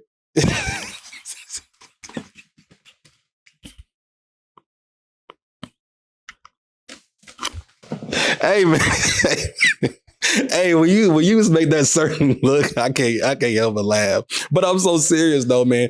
Find something that excites you, that you love doing. Put your time, put your energy in that, and you'll start your healing process, bro. You got this, my nigga. Real deal. You got this. Couple more questions I'm gonna get you, then we're gonna get up out of here. All right. Make sure you don't leave nothing because like I'm finna be gone. Oh yeah, this is the last interview. The last one that I'm doing. And bro, just a long time. And bro, let's talk about that for a second, bro. Like it's the biggest honor for me to just be here. Oh, you know what I'm saying? Like it's a big honor because when you text me, it was like, yo, I want you to do an interview. I was thinking you was asking to interview me, and nobody's ever interviewed me. So I was like, shit, never. I was like, shit, I'm gonna do it. What the hell am I gonna say? Like, I was gonna ask you, like, yo, you got a whole template, like, so I can know what we finna talk about. But then when you was like, no, I want you to interview me, and this is gonna be like, bro, I was like, all right, no mission. I'm already locked in. So I appreciate you, you know what I'm saying, hitting me up and wanting to be the last person before you take a little hiatus. Vice versa, bro. I appreciate it, bro. This has been super dope. It's been, for real, it's been healing for me too, in a sense. So yeah, man, like just hearing you talk about this made me reminisce about what I kind of went through, and like everything happens for a reason. Like they say, you go through certain things so you can be able to help the next person. No, that's facts. That's another reason why I've never been afraid to, talk about certain things. Like I have thick skin. Yeah, for sure. I have thick skin. People absolutely. Say some crazy stuff about me. But look, we're gonna say some crazy. Who it is, but nah, call him out, Kyree. Fuck him. I don't even remember the person's name, but I remember a person said, like, there's been so many people that go at me on the internet. Really? I remember this one dude said, I'm sorry about your cancer. My pops died from that shit. I'm still on your ass though. I was like, what the fuck? I showed it to my parents and like they was mad, but I was like, bro, why y'all mad? Bro, I'm not mad. Yeah, take offense to that shit. But I'm still on your ass is crazy. What's wrong with niggas, bro? What is wrong with niggas? Yeah, I got thick skin, so I don't really care. Let's go back to what sleep for a second. Yeah. You had told me something, and I hope we could talk about this. Yeah. When I met you let's talk about how we met. We met at Nowhere for the opening of Nowhere special. Yeah. And I saw you, I was like, that's Kyree. I never see this nigga. This nigga's like a mythical creature. Like I just never see this nigga out. So, we get introduced or whatever. And you was telling me, when you was doing the podcast and doing the streams, how you always, rappers is your main crowd, but you was telling me, for the most part, and you was just like, yo, you don't want to just keep going with the rappers. You want to interview other people. Can you elaborate what you mean by that? Yeah, 100%. Like, I just say straight up, I've been saying this, but I'm sure this could probably be your experience. I don't know how you feel about my interview right now. You can, talk about that later, but rappers, like, honestly, they give the worst interviews / content. From my experience, like a high percentage of the artists that like I work with just not good content. Like, to be honest, like, damn, it's just really not good content. That's real, bro. So, yeah, this ain't something that is like, it's kind of always been something that people talked about over the years, you know, in the background, but now it's finally coming to the public. Sean Cotton, which is Say Cheese, he went on No Jumper and was talking to Adam 22 and was kind of pointing out how, like, notice, like, he went on a time period where he was just interviewing people like Charleston White, FYB, J Mane, and, you know, people like that, just personalities, because they're gonna give you better stories. They're gonna know how to talk on camera. They're not gonna not answer something just because, oh man, you the police. You the police fags. Yeah, for sure. I want to get away. I've been working on getting away from just music / rappers, because you can look. Me personally, now all I care about is a good story, because if I'm doing an interview, I want a story. I don't care about, I don't know, whatever the hell, you know, most artists care about. Like, I just I don't care about. I think what clean image. Do you think that's what rappers care about? Just trying to keep up that tough image, like that I don't know, that aura of, I don't know, whatever the hell you call it. But like Mayor, if you go back and, you know, just look at our interviews over the time, I did probably about 5-6 interviews with Mayor. Okay. A lot of people kind of looked at Mayor kind of like my Charleston White or like my Boosie for Vlad, because we did so much, because anything I would ask him, you know, he would give a good answer / you know, he would just give a good answer. And a lot of people was wondering, like, damn, wow, why you keep interviewing him so much? Because he know how to articulate himself on camera. And like, somebody that's like an anomaly is Big Top. He's an artist. But he, like I said, he's one of my favorite people to interview. Dope. So it ain't just like I'm just trying to get away from music specifically, but in general, most rappers, they just not, when it comes to making the good content per se, it's really not good. You're gonna experience more and more of that, to be honest. Like, I don't know how you feel, but I mean, Yella, he ain't no fucking. I mean, he'll tell you he used to do music, but right. You know, rapper. He's a personality. He's a personality, 1,000%. Like, I did an interview with him when. Oh, we're gonna talk about it. So this is your fault. This is your fault. Look, I did the interview with him when he didn't have no interviews out. Yeah. Now all of a sudden, based off what he said, because he brought that personality out, now you see him doing interviews. Absolutely. Like, I care about stories. Like, if that story would have never got out on What Sleep, we probably wouldn't be hearing about Yella. Like, and you know, I'm not saying that to talk down on Yella. You know, that's my guy. That's a guy. Yeah, of course. He'll tell you that, like, stories. That's what drives it. Drive content. Yeah. Like, I think too much of the media in Nashville, like, they're just too focused on music. Like, this content shit is way bigger. It's way bigger than that little pot. Yeah, like, that's musicians. Artists. So yeah, that's really what I mean by that. I'm trying to get away from music. Like, I ain't gonna lie. Like, I don't know how I sound saying this, but like, I'm very tapped in with the music. I ain't even just looking for new artists. Like, I'm really not. Like, you good where you at? Like, if I'm gonna do an interview with somebody, I'm only gonna do an interview with them if they got a good story. I don't care about what artist is doing the most numbers, because it's artists that do good numbers that won't give you a good interview. Yeah, for sure. I'm rolling. I need a nigga that can articulate himself like me and tell a story. Storytelling. Yes, sir. I'm rolling. All right. My fault. I probably threw you off. Huh? No. That's perfect. Yeah. Let's talk about what's your fault. Okay. What's my fault? You created the boogeyman. He created that shit himself. I gave him the platform. You gave him the platform to be Nashville's biggest troll. Yeah. How do you feel knowing that you started the next Nashville troll? I mean, what's considered trolling though? Knowing that what you're going to say is going to start a riot on social media in the rap culture, Nashville rap culture. I mean, shit, I don't know. I honestly. So shout out to the Real Tuck. You know him? I do. I do. He's been telling me for like we used to beef. we actually used to beef. Like, our first interview, it's a funny ass clip. He was like, "Bro, I really used to hate you, bro." Like, yeah. We used to beef. Hate you, bro. He's been telling me for the longest that, like, bro. Well, it's been a handful of people that told me this, and honestly, I can't see it because I don't see myself how everybody sees. How everybody see you? He always tells me that, like, you kind of downplay how big your platform is, and I don't know. I don't see myself out people's sleep. I'm just a nigga from any out content. That's it. Yeah, other people see you as, oh shit, that's Kyree from What Sleep. Like he got all these views and oh shit, like he's on everybody's Instagram and their reels. Yeah, but it's I got you. You humble. You try to play the humble card. I don't know. But so him telling me that him being one of the main people telling me that and other people, that kind of I don't know.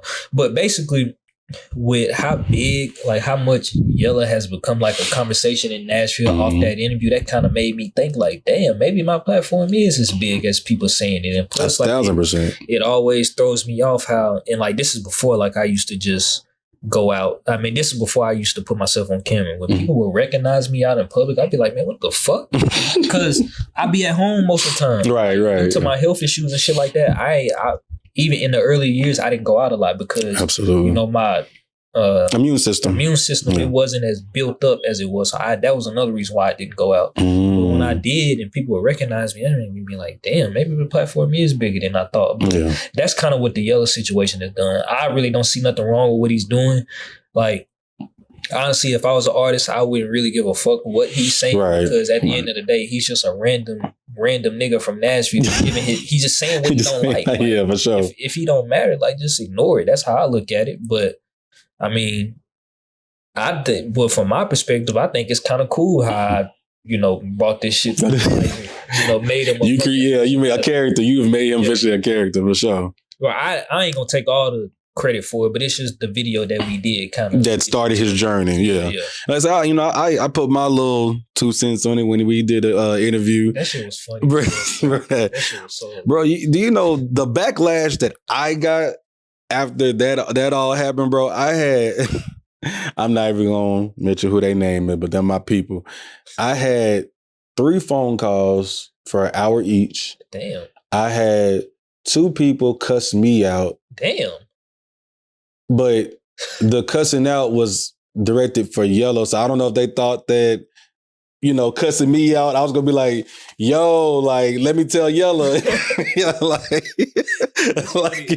Like, bro, I remember I seen Yellow like 2 days later after the interview dropped. I'm like, nigga, I hate you. like, bro, you get on my nerves, bro, because I don't think nobody's saying anything to you. They saying everything to me. Like, I got the messages and everything. They saying, fuck you, Yellow. I'm not Yellow. I'm Marco. That's funny as hell. I had a girl looked me up and down. I'm going to keep her name off. She looked me up and down at one of the rappers events, and I was like, oh, she thinks I'm Yellow. What? Yeah, bro. I'm like, how do you not know? This nigga light skinned as fuck. I'm black as shit. I am not Yellow. Like, come on, man. It was weird. It was weird for like a week or so. But after a while, man, I told some of the artists that he dissed. I was like, yo, y'all think that Yella, myself, whoever, Nashville media is, bro, as y'all continue to build your brands and build your artistry, there's going to be some people who really slander y'all. Y'all think Yella slandering y'all, or you think, possibly me and my opinions or whatever. What about these people that truly say, we wish you would stop rapping? There's going to be, you know what I'm saying? Like, put your shit on the shelf. Like, go do something else. Go work at Walmart. There's going to be some people that do that shit. You know what I'm saying? It's people that make whole careers off of like just commentating on everything. Yes, sir. Cardi B does or Nicki Minaj. Like, I ain't gonna lie. Like, if somebody can't take criticism from Yella, a random ass nigga from Nashville, I don't see how they gonna take criticism from the real industry. Like, absolutely, dog. I said I have thick skin. Like, bro, if somebody like Yella was talking about whatever the fuck I was doing, I would not give a fuck. Not give a flying fuck. I would laugh. I would comment under the post and start laughing.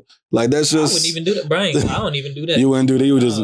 Yeah, I actually learned to stop giving certain things attention a long time ago, and that's because every time I would reply, I would realize that like people, they just looking for a response. No doubt. I think that's what a lot of people are getting wrong. Like, if you don't care about what Yella is saying, just don't give him a response and ignore him. Like, if you keep feeding into it, keep going. You feel me? But I fuck with Yella. Of course, that's my dog. Absolutely. He connected me with somebody very important. That's dope, and bro. has done a lot of things for me. So I'm not gonna talk down on Yellow. Absolutely, yeah. I'm sorry. I don't want this to come off like we talking down about Yellow because Yellow, that's my guy too. You know what I'm saying? Look, if he watched this, he gonna understand. Yeah, he knows this. He know we ain't talking down on him. Yeah, that's my guy for sure.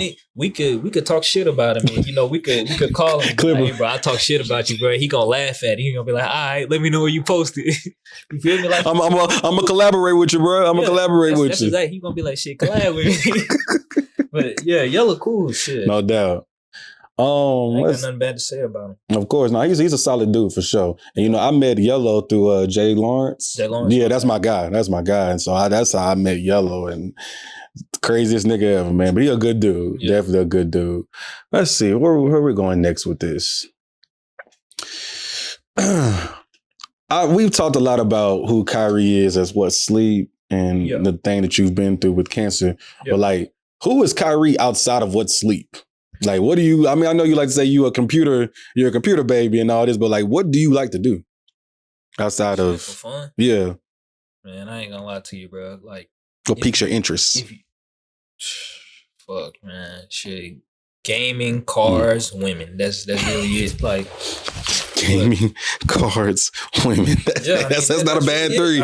Ain't a bad three. If I'm at the crib, I'm probably gaming, or I'm chilling with a girl, or if I'm out, I'm probably just chilling with a girl. Like I primarily only go out, you feel me, to go on dates. And that's something that like I actually do a lot. But that's funny right there. I just mean No. I'm sorry. Because when you said going on dates, bro. Yeah, like No. I'm rolling, Kyree. I swear I'm rolling. You just the funniest nigga ever. And you don't know it, bro. It was a couple days ago. Do you think anything is funny? What is he talking about? Bro, I'm finna tell you. Nigga, the other day, I was reading your notes. Oh, it was like on your notes or on your stories. And you was posting about tricking. And that shit had me howling. I was like, I can't remember exactly what it was, but just like, I'll trick on you. It's like, I'll trick on you with something. I was like, something's wrong with this nigga. So when you said going on dates, that little part just came into my brain. Like, you be tricking for real? What's considered tricking though? No, like buying shorties bags. You know what I'm saying? Like, I ain't got prefer getting a meal. That's not tricking. That ain't shit. No, that ain't shit. But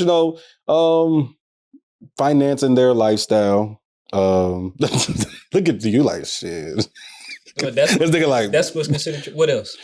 Financing their lifestyle. Financing financing their bills. Okay, what else? What else? I'm just trying to figure out what else it is before I answer the question. That's what tricking is to me. Is like if I'm financing you your bills and what stuff that you like to do, trips, any of that stuff. Well, I ain't gonna lie. I ain't been on a trip in a long time. Mm-hmm. So I ain't financing nobody's trips. The one person's, I guess you can say, lifestyle that I somewhat funded was the person that I was with. So we was that's different, bro. That's not tricking. No, that's your person. When I date, like, I ain't gonna lie, I've never been on a date with a girl and you feel me, made her pay for anything. Like, that's on me. Like, of course. I don't really consider that tricking. Some might. Some do. Like, bro, one time I went to a random ass, I think it was a Mexican spot out east. And you feel me? This girl was just acting like nobody ain't never done nothing like that before. She probably looked at that as tricking. I'm thinking to myself like, damn. So I think people look at it differently. But I don't know. I just like to spend most of my time with women. Like, like I have guy friends, but I ain't gonna lie, I don't really have just too many guy friends. Yeah. Most of my friends are women. That's dope. And I just prefer to spend time with women. Like, I like spending times with girls, to be honest. Ain't nothing wrong with that game, but it's funny though. Like, the niggas they be like, oh, you're tricking if it's you take a girl out and you pay for it. That's when I automatically know you get no hoes. Like you get zero, sorry, not hoes, but you don't get no women, bro. Because what? Yeah, that's not tricking. Tricking is when I'm gonna just say it how it is.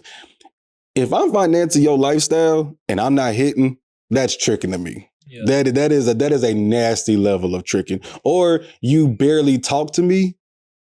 You know what I'm saying? Like, you barely say stuff to me, and the only time that you hit me up is when you need some money, that's tricking. I feel that. You get what I'm saying? So if I talk to you once a month and that one time a month you like, hey, that's tricking. Nah, you know what I'm saying? Like, nah. I ain't doing that.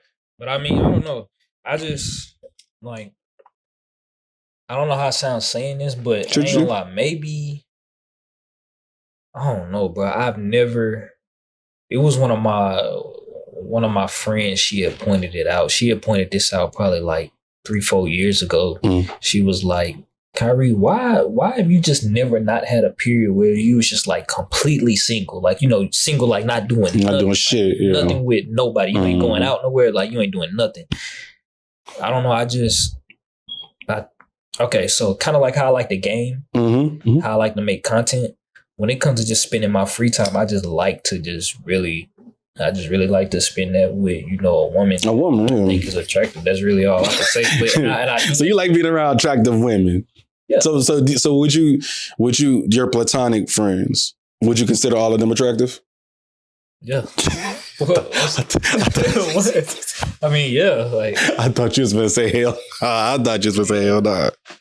I mean, there's nothing wrong. There's nothing wrong with that though. Like if you having strictly just, what I'm saying, platonic women around, but you know how that looks to women that may be interested in you, right? I mean, I don't. He got out of house. I mean, if we're gonna be honest, I don't. There's been very few times like I have went out with a woman that I'm just platonic with. Yeah, of course. Yeah. If you can't do that, something's wrong with you. What? Just go out with a woman platonically. Yeah, like that's life. On, what you say about all the hoes? What you say? No, I'm saying if this is for the, I call them bird brains, but if you tell some women that, hey, I like to hang around, I be around a lot of women, you know what I'm saying, platonically, but some women don't believe. They're like, oh, Kyree, he fucking all the hoes. You know what I'm saying? Some women, they be like, that's how they, why you but that's how some women operate. And they be like, oh, I'm not fucking with him. He be around too many houses. You know what I'm saying? See, that's a lot though, because I'm telling you, like, that'll be said and, bro, I don't know. I've never had a problem like dating. Like, I've never had a problem with dating, even though that's something my ex used to say all the time. Like our last probably like 2 years dating, she would always say that, but I've never had a problem dating. Like never. She used to say what? Exactly. She used to call me Mr. Bitches, have all the I mean, she used to call you what, Mr. Bitches? Yes, well, that's what we call him this episode. We call this episode Mr. Bitches. My dog. Hey, it's your content. I can't say nothing, but nah, yeah, I mean, people say, I done had, I'm not finna say so many because that'll sound crazy. Yeah, that's it. I done had women say that and talk about it like it's a problem, and at the end of the day, it really not be a problem. Come on, man. It's in their brain. I really feel like I think most times, I'm just speaking in general, I'm not speaking for everybody. I feel like if a girl thinks that you can't get somebody else, she kind of look at you as like lame and probably don't want to fuck with you. Mm-hmm. It's so crazy because, like you say, it's literally the opposite. Women say they don't like men who get other women, right? But no woman wants, like you said, quote unquote, a lame dude that can't pull any women. Exactly. It's a delicate balance. Exactly. You know what I'm saying? But I think they would lean more towards the nigga that gets women. Yeah. Versus the non. You know what I'm saying? But women say a lot of things because they see that shit on social media. That's a fact. And I'm still like, I've learned that like women see all these Instagram posts, they see this and they just like, all right, whatever Instagram says, that's what I'm going to live by. Like that is how it goes. So, but yeah. Okay. How we going to form this next one? Yeah. What's next, Kyree? What's next? Yeah. Where do you envision your life with Sleep TV or just you in general in the next 5 years? Man, I ain't gonna lie, bro. I don't like dating. Okay, like I don't like dating. This don't make sense to what I'm saying. Go ahead. I ain't gonna lie, I don't fucking like dating. Like over the past year since like I've been single, I've been having to date. You feel me? I didn't have to. You feel me? Date. Yeah, sure. I just want a relationship, bro. I need to find somebody that I really want to be with. Well, fuck, I'm saying, man, god damn it. But I think I do have somebody that like I think I might like, but at the same time, I said the same thing. Shit, not. I say probably about 8 months ago, and I got bamboozled. So how did you get? Do you mind talking about how you got bamboozled? If you don't, trust me. We can get that out. You know what, bro? Fuck, man. This is where my flaws is finna come out, but it is what it is. Why you say it like this is where my falls gonna come out? But it is what it is. Bro, the more I ain't gonna lie, the more I talk, the more I'm gonna snitch on myself. You feel me? Like just to be real, I'm gonna basically snitch on myself. But shit, that's why I thought I got bamboozled. Why do you feel like you got bamboozled? Really, bro, to be honest, I kind of regret how I did that situation because I feel like she was probably one of the only girls that just really liked me, but she just was too, I don't know, I guess too on me, I guess, if that makes sense. And was she too clingy? Feel like she was too clingy? Yeah, and I'm not a person that just talks a lot. So you want to talk all day, every day, I'm gonna kind of get annoyed. So that's real. I think that's real. With that specific girl that I was talking about, I think that's why that didn't work out. And plus, I've noticed that every girl I call myself trying to date, they come in trying to change who I am, and I don't. There we go. I don't like that. Mm-hmm. That's gonna turn me off. Not what you know what I'm saying. That's gonna look the other way. Yeah. I don't want nobody to change who I am. Honestly, the only person that I think accepted me for how I was, the one that I was with for a long time. Yeah. I don't know about that. It's crazy because, again, women are, hold on, first and foremost, shout out to the women. We love y'all. You know what I'm saying? That's why I got one sleep girl. Yeah, for shout out, and we're gonna talk about that too. But obviously, shout out to the women. The world don't go around without y'all. But y'all are just sometimes, and some of y'all, not calling on them, y'all just silly creatures in the way that how y'all view things. Damn, you really gonna say that? No, I've said worse. But I'm serious. I'm not. You know how people get on podcasts and slam women. Yeah. I'm not that nigga. I'm telling you just how it is from my experience. Yeah. I'm glad you said some women like to change who you are because it fits into their image. No, don't change who I am. Meet me in the middle. Yeah. You know what I'm saying? You know what? I talked about this on my live stream with Hoodie. See, I think my problem is that what my problem has been with dating, in which I'm going to think about this, with this next person that I've been, talking to and seeing, that I ain't really been trying to meet somebody in the middle. I kind of just been I'm going to do me regardless. Yeah, man, it's got to be, You got to meet me you got to meet me at 99%. 99%, yeah. So yeah. That's my main problem when it comes to dating. And that's real. I realize that, though. That's real, but that's real that you can call yourself out about that too. Why? Hey, Kyree, the fact that you start laughing at that is crazy. It's fucked up, right? I don't know. I don't even know. But that's human. Sometimes I'm probably some villains and some stories, but that's why I'm laughing. That's why I'm man, that's fucked up.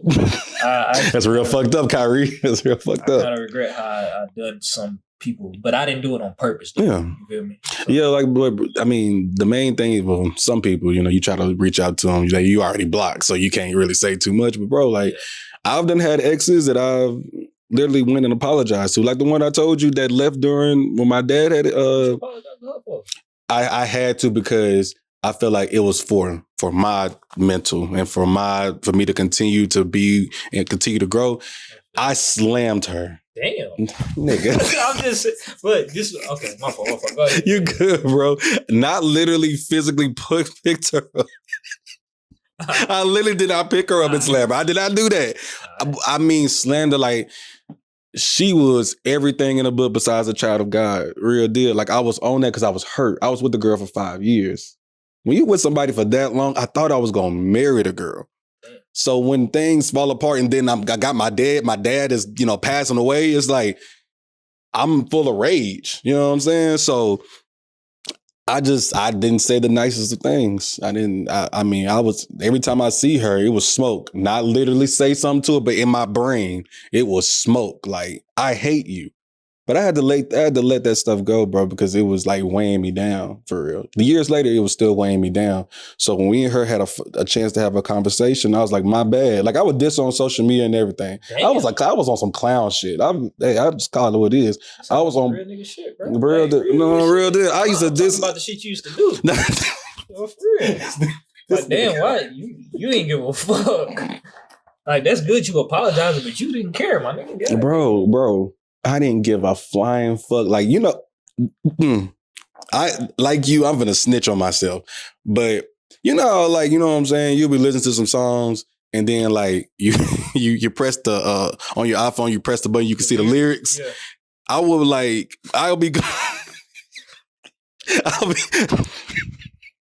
I'll go through something with a shorty and I'll listen to this song on purpose. And I will go to Instagram and I will put up those lyrics. Then the girl will see them and she'll be like, so damn, that's how you really feel? I'm like, what you talking about? Like, I'll be on that type of time. Like, what you talking about? What happened? Like, you tripping, man. Like, why you calling it? Meanwhile, yeah, I did that shit. Like Starlito shit. Like, it wasn't that song, but I'm gonna give you an example. Do you remember the song he said, bitch, bitch, bitch, bitch, you deserve all six? In one of his songs? Yeah. Like, I would do shit like that. I was on that. I was on that type of time. I didn't give a fuck. I done something like that before too. That's actually pretty funny. Like I remember I was such on a rampage. I did it like maybe in 3 weeks. I did it like 5 times. Damn. I was on a rampage, boy. So, you know, after a while, after you grow up, after you heal, I went to go say sorry. Like, my bad. I'm sorry I, put you through that. And some of the things I said, I walk them back. Bro, I ain't gonna see. That means that you way more mature than me. you ain't getting it. Because look, I know for a fact that like I done worse, and I have yet to apologize to anybody, bro. It's kind of like, bro, it just is what it is. You know something I want to talk about, and trust me, we definitely can cut this out because this actually may be personal to you. No, what up? You posted on Instagram. If I posted in this, then it'd be out. Okay, cool. I got you. You posted about your car getting hit up. Oh shit! Yeah, talk about that, man. What was up with that? Yeah. So that's actually an ongoing thing. So I'm gonna just say my window got busted, and the insurance is working on it. Yes, sir. Loud and clear. The insurance is working on it, and I thought that I could just get the back window replaced, but I have to get the whole convertible top replaced. That's a pain. Oh my God. A pain, nigga. Yeah, I thought I could just get the back window, but that's the whole top. But I'm sorry that happened to you, bro. Crazy. Yeah, I've had my shit hit up though. Like hit up? How? What you mean hit up? Man, and I don't mean like somebody shot at my shit. So I'm sorry. Probably if I'm using the wrong terminology. Ain't nobody. Oh, I thought somebody hit your shit up. I was like, oh my God. That's why I saw. I was like, damn. Somebody just really busted out your window. Oh no, I just came out and it was just like that. That's what happened to me. One time I was at is it McGavick? I was at McGavick Gym, man. We was hooping. And one person came outside because they was leaving. Yeah. He came back in. Hey, yo. Everybody's windows is busted outside. Everybody. So we all got our shit. We all ran outside. And I thought I got off scotch-free. I swear I did. Because I looked and I was like, oh shit, I don't see my windows busted. But I see everybody else's car. They windows is all busted out. So I was like, I went and I saw my front windows. I saw my 2 passenger side and driver side. Those weren't busted out. So I was like, oh my God, like I got lucky. Yeah. Nigga, as soon as I opened the door, I looked behind the passenger back seat, glass all over the place, bro. I was pissed, bro. Like, and we know who did it too. Like, we've eventually kind of like found out who those 2 dudes were. Like, that shit crazy. That's some sucker shit. I don't condone none of that shit, man. People are real live haters, huh?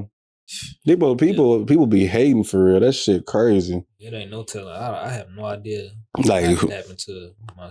I don't know. I hope you get your situation resolved very quickly, my brother. Yeah, appreciate it. I'm sure it will. Even if it don't, bro, it is what it is. Like I said.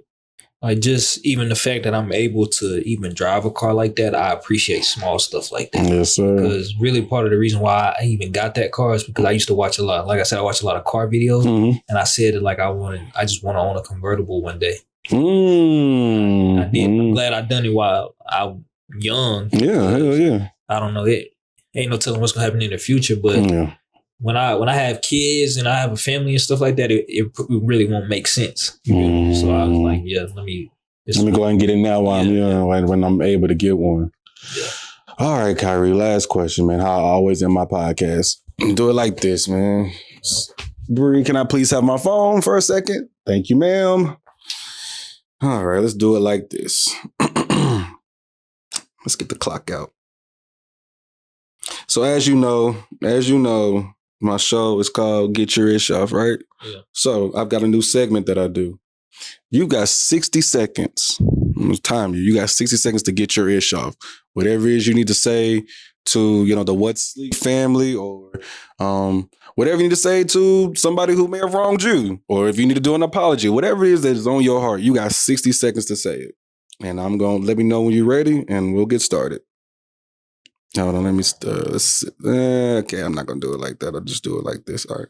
Just let me know when you're ready. All right, man, hold on. Let me think.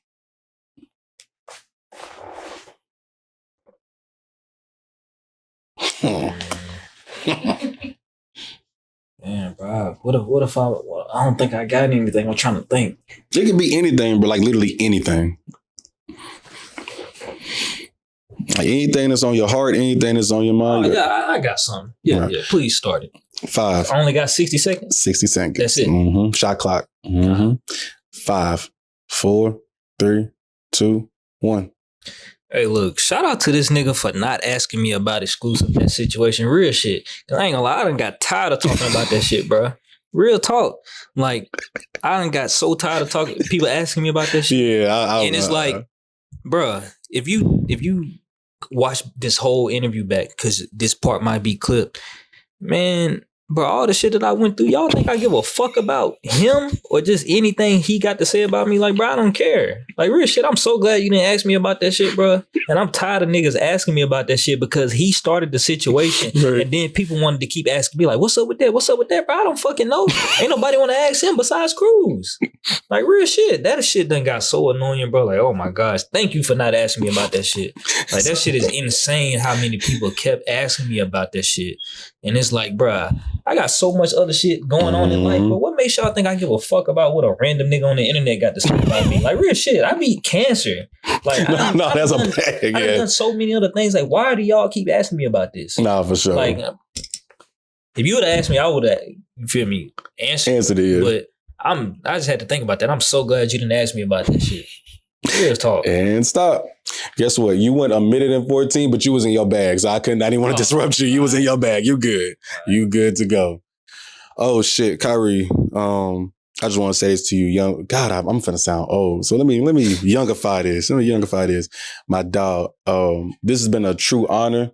And I know everybody loves to say, use that phrase. It's been an honor, but it's been super dope to come to where you shoot What's Sleep. Yeah. Be a part of this. To know that you beat cancer and how you beat it and everything that you've been through. To see truly, like I've told you, I think you one of the smartest niggas out there, easily. Appreciate You've got a real gift for you. Got a real innate gift. Appreciate it. My friends call me evil genius. You know that, right? No, first. An evil genius actually is what you are. I can agree with that. You look like an evil genius. I appreciate it. You look like an evil genius. You look like an evil genius. Like an evil Dexter's Laboratory. Really? Yeah, like that's, with braids. Bro, what the fuck? Look, it was one time I was in the airport going to Chicago, right? Uh-huh. And I was typing, and see, I ain't trying to prolong your interview, bro, but good. I just got to make everything make sense. So before I could actually get like on the internet on my computer and do other stuff, my mama was like, she had some typing program that she had me sign up for. Mm-hmm. And she was like, you can't use your computer until, you finish this typing program. Mm-hmm. And it used to I think it was like words per minute or something like that. It used to track it. But basically, bro, if I had to go do one of them tests now, it's like I'd probably be typing like 120 words per minute if I remember the last time I did it. But I never forget. I was in the airport and a lady, she was beside me, just waiting, to get boarded. And she seen me typing, and I don't know. She looked at me like she thought I was on drugs or something. She was like, "You type like you type like the guy from Dexter's Laboratory." I was like, "Damn!" But like that's how I type though. That's what made me think about that. Like that's how. But you gotta think I've been on the computer for like 20 years. Yeah, so typing is easy for you. Yeah, that shit literally is a part of you at this point, being able to type. Yeah. Damn. So she called you Dexter's Laboratory. Yeah. That's what it is. You're literally the black Dexter's Laboratory with braids. You finna make me arrogant. Look, I done been called arrogant plenty of times by girls that like I dated. I don't even call a narcissist, arrogant, all of the above. Just to be honest, bro, don't even. Not saying that you aren't, because obviously I'm not. I ain't trying to shit on you, but not saying that you don't know because you don't date me, so you wouldn't know. I'm just saying you wouldn't know. I'm just pause. But I'm saying you would never know. I would never know. But what I'm saying, what I'm saying is that's also some of women's favorite bars. They love to say, "Oh, he's a narcissist. Oh, he's this." Like women don't know how to spell narcissist.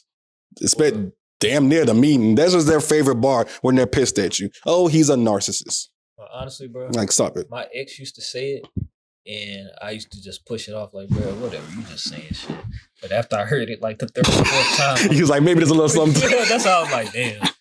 Maybe I am fucked up. You feel me? But so I don't take offense. For sure. I don't even take offense to that shit. As much shit as I talk, man. Some damn women are some of the best truth tellers. I love women. You know what I'm saying? Like they do make you get in the mirror and reflect.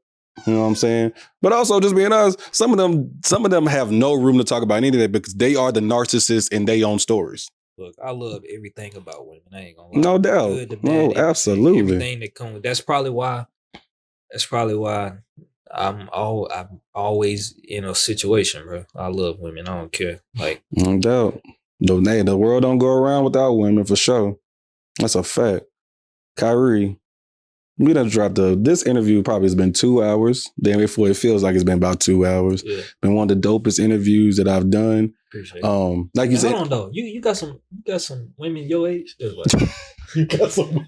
What you mean women my age? What you mean? I'm trying to date. I've never dated anybody that's 30 plus. I want to see what that's like. Let me give you a walkthrough on how it goes. So when I was, my fault. I ain't mean to throw you off. Nah, nigga, you good. We good. We good. We gonna continue the conversation. I'm glad you asked. My last girlfriend was 5 years older than me, and I dated her when I was like 27. So when I was 27, she was 32. Yeah, about 32, 33. Yeah. Dog, when I tell you, it's a different ball game. And the reason I say this because and obviously this is not for everybody, but a woman's thinking at 25, 26 is so starkly different from a woman at 32, 33. Right. We're all still figuring ourselves out at 25, 26, as we should. We're not finished products, right? So that means mentally as well. That's everything keeps growing. Yeah. But a woman at 32, 33, she's like firm in who she is for good or for worse. So it's a little bit of a battle because if you're dating a person that requires change, it may be harder for an older woman to be able to adapt to you if she's stuck in her ways. If she's willing to change, that's dope. But some women in their 30s, heading on their 40s, they like, no, you're going to adapt to me and you're going to have to raise your level. Maybe. You see what I'm saying? That's what I had to do. I had to raise my level to kind of like seem worthy of having a 5-year difference. Because, I mean, just to keep it a band, I'm childish as fucking 33. Me too. So imagine how childish I was at 27. You see what I'm saying? My mentality, like, it had to do a whole flip. The real deal, I had to do a whole flip for me to be able to match her. Oh, so you don't recommend based off your experience? Man, fuck it. I ain't doing it. Man, fuck it. I wouldn't say that, Kyree. I honestly wouldn't say that. Just know, whatever flaws you may have right now at, what are you, 24, 25? Yeah. Whatever flaws you may have, that 33-year-old is going to sniff them out. If you're insecure, she going to sniff the fuck out of that. And if you date a pretty girl, like the prettiest of the pretty girl that are, 33, or the ones that, do something in their life and you always want to be up under them and you blowing their spot up, they gonna be like, "What are you doing?" I ain't even like that. Though. No, I'm not talking, Kyree. I'm not talking about you. I'm just saying that that's the type of women at 33, 32 years old. They are like, have your shit together. Okay. You really got to have your shit together mentally. Don't be on no crazy shit. Be willing to do some of the things she like to do, and then vice versa. She needs to be able to do the same. I just think it's a difference. Go talk to a 33-year-old woman. Go talk to her. You can be like, okay, I get what he's saying. You can be like, I get it. I advise you to go talk to one. Do you want me to put you on one? I got you. If her credit good. Oh, shit. Yeah. If her credit is good. Shout out to the women with good credit. Yeah. Because there's a lot of women out here with bad credit for sure. If her credit good, yeah. Because mine is, so. Yeah. What'd you say, Kyree? Mine is. Yeah, mine is. I don't know. Nah, man, for sure. But man, this has been a dope ass interview. I'm hungry, so I'm finna get the hell up out of here. I don't know where we finna go eat. Last time you been to Princess? Hey, Bree, you ever been to Princess? The one in Antioch? You never been to Princess? We're gonna cut that part out because what the hell? Who ain't been to Princess? What the fuck? That's such a fucking shame. Not originally, no. Oh. Yeah, she from the slums, bro. This nigga will laugh. He always just trying to talk shit about me. Yeah. Always. Yeah, always. That's my dog. Kyree, man, like I said, it's been an honor, bro. This has been one of the dopest interviews. I hope you've had a great time yourself. I hope you, you know what I'm saying? I hope you have said, yeah, like this nigga cool as hell. You know what I'm saying? Sure. I could tell that off of, your content. That's the main reason why I hit you up. I appreciate it, bro. One day, whenever you are ready, when you are healed, when you feel whole mentally and everything in your life is back on the up and up, my brother. I just need a good woman around. I'll be good. You'll need a good woman around. I got you. I'm gonna get you on. With somebody. I swear. Wait, but I ain't trying to downplay who I've been talking to and shit like that. But I'm always looking, like always. Like, really? You're always scoping. Yeah, for sure. Yeah, sure. What's that analogy they use? Which one? Like, fuck, I don't know the analogy, but I know one of them is like, yeah, just because you eating like steak every day don't mean you don't want to eat some crab legs. It's another analogy for like what I'm saying. You ain't never heard that? I have never heard that. And I have never heard of that in my life. That's why I'm like, what are you talking about? Just because you eat some crab legs? Okay. Put it like this. Somebody watching gonna know what I'm talking about. Yeah. Put in the comments if you know what he's talking about, please. So it's like, just imagine if, I don't know, medium well steak is like your favorite to eat, right? Okay. You can eat that every day for 2 weeks. Okay. Sometimes you might want to have some crab legs. For sure. Yeah. Right? So that's kind of like how I look at that. Like I'm always looking. Like got you. Okay, I hear you. I don't want the same thing all the time. Got you. Maybe I'm childish. I don't know. This nigga said maybe I'm childish. What type of woman do you even like? Bro, I don't know, bro. Like that's probably the having. What type of woman does Kyree like? What kind of woman do I like? Like from a personality standpoint, from a look standpoint, all that. Personality, I don't know like that, but looks, I mean, to be honest, shit. Most of the girls that like I've been on some, my age group, they call it popping out. Most of the ones that I popped out with have been. Fuck, man, I'm gonna sound colorist, but bro, it's just fucking. Get your bars out, gang. Fuck them. I preferred light-skinned women that just, I don't know, attractive light-skinned women. I ain't gonna lie, I can't really just say I had a type because, let me show you something.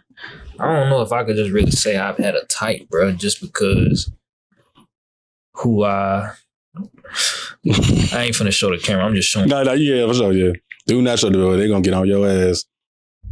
So this is who I was talking about when I said, and that's not under that, like, I guess you can say that criteria. Yeah. I don't know. But that's yeah, I lost it. Damn, you turned the ball over out of bounds? Bro, I fumble all the time, bro. I don't care. This nigga said I fumble all the time. Yeah, bro. Another day, another dollar. Well, okay, so you like light-skinned girls. Like 1234 said, you gotta have that abundance mindset. Yeah, I'm saying. When I first was going through that stuff with my ex, I tried my best to keep it together for the longest because I was like, man, what the fuck? I I don't want to go back out here and date, but I ain't gonna lie. I'm glad I went. You glad you went that route? Yeah. It taught me that it's more out here. Like, don't be stuck on one person. Have you been to Atlanta before? Yeah. So and that ball game is totally different from, besides like your Houstons and stuff like that. No, I don't know what they dating scene is like now. Well, I'm saying like just how many women it is out there. Yeah. Yeah, like if you ever like when you break up, just go to Atlanta. No, you know what I'm saying? Like you can go to Target. Bro, you can go to Target. You can, but go to Sephora. I was just in Sephora last week. You definitely can go to Sephora. That's a fact. Yeah, you can That's go to Target. You can go to Sephora. I think you're right, but I think you have more of a chance finding your wife in Target than you do like in a restaurant. So depending on the restaurant. But like, is this true? Is this true? All the good women go to Target. All the good women go to Target. All the good women ain't in the club. Those are the skeezers for the most part. Just keep it a band. Well, so you wanna know a secret, bro? Well, this is not a secret. This is actually well known, but fuck, man, I don't sound crazy, but I'm just keeping it. Fuck, bro, I'm just keeping it, man.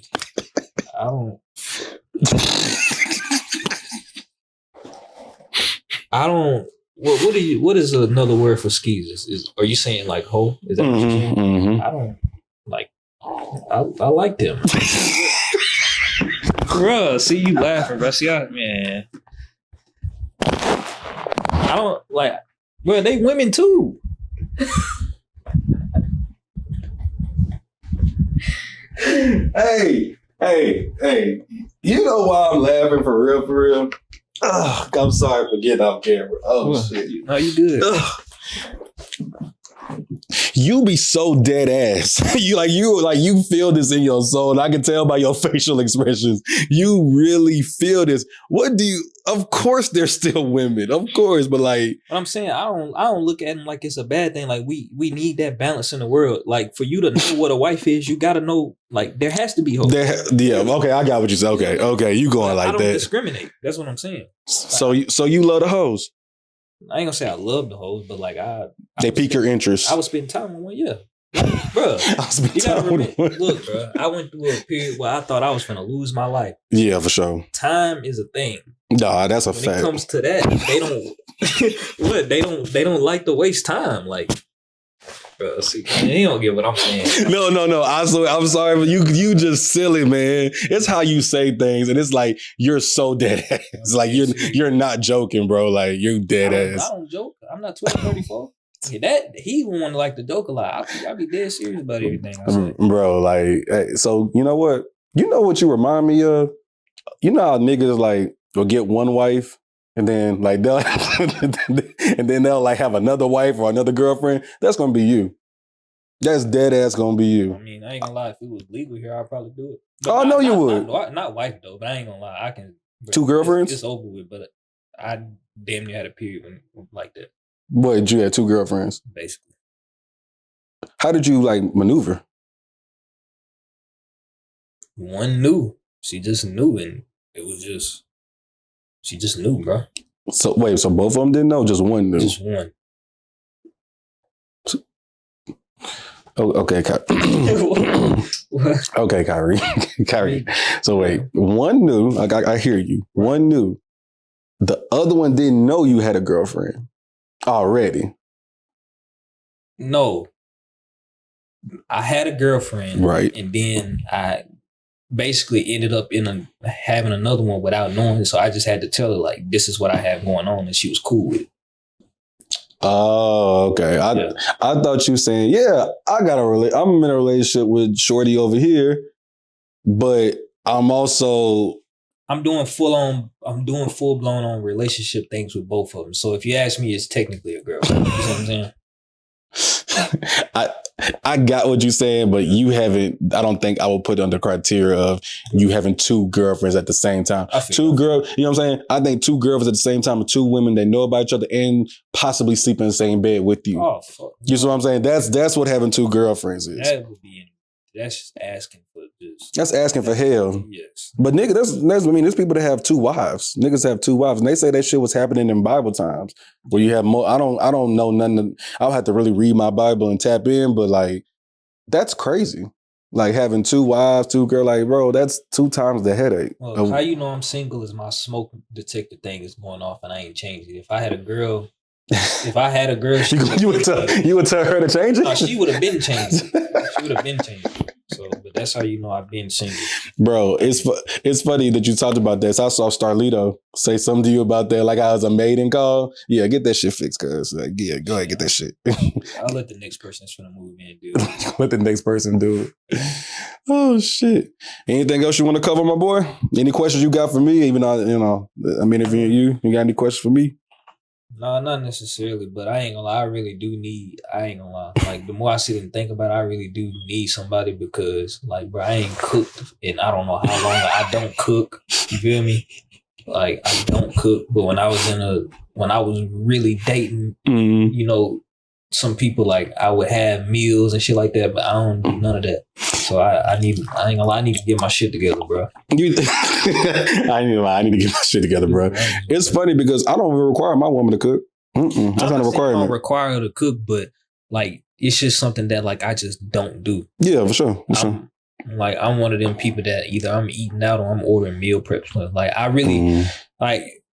One thing I actually do wonder is like when I tell people like I don't cook, they always look at me like bamboozled. They're like what you mean you don't cook? But I try to explain to them that I really don't cook because it's very time consuming. Like it's not just even cooking. It's like going to the grocery store, getting all this what you need ingredients. Like I ain't gonna lie, I'm one of the people that like I would prefer not to cook. Like once I get to the point where like I can just like afford like a chef or something like that, I will gladly pay for that because it's gonna save time. Absolutely, and time is gonna allow me to make more money. You know? Yes, sir. I ain't never just got to talk about that, but that's real. I get that. I get that 1,000%. Yeah, but when I try to explain that though, a lot of people don't understand. They're like, "Wait, so you just don't want to cook?" Like, bro, no, I do not want to cook.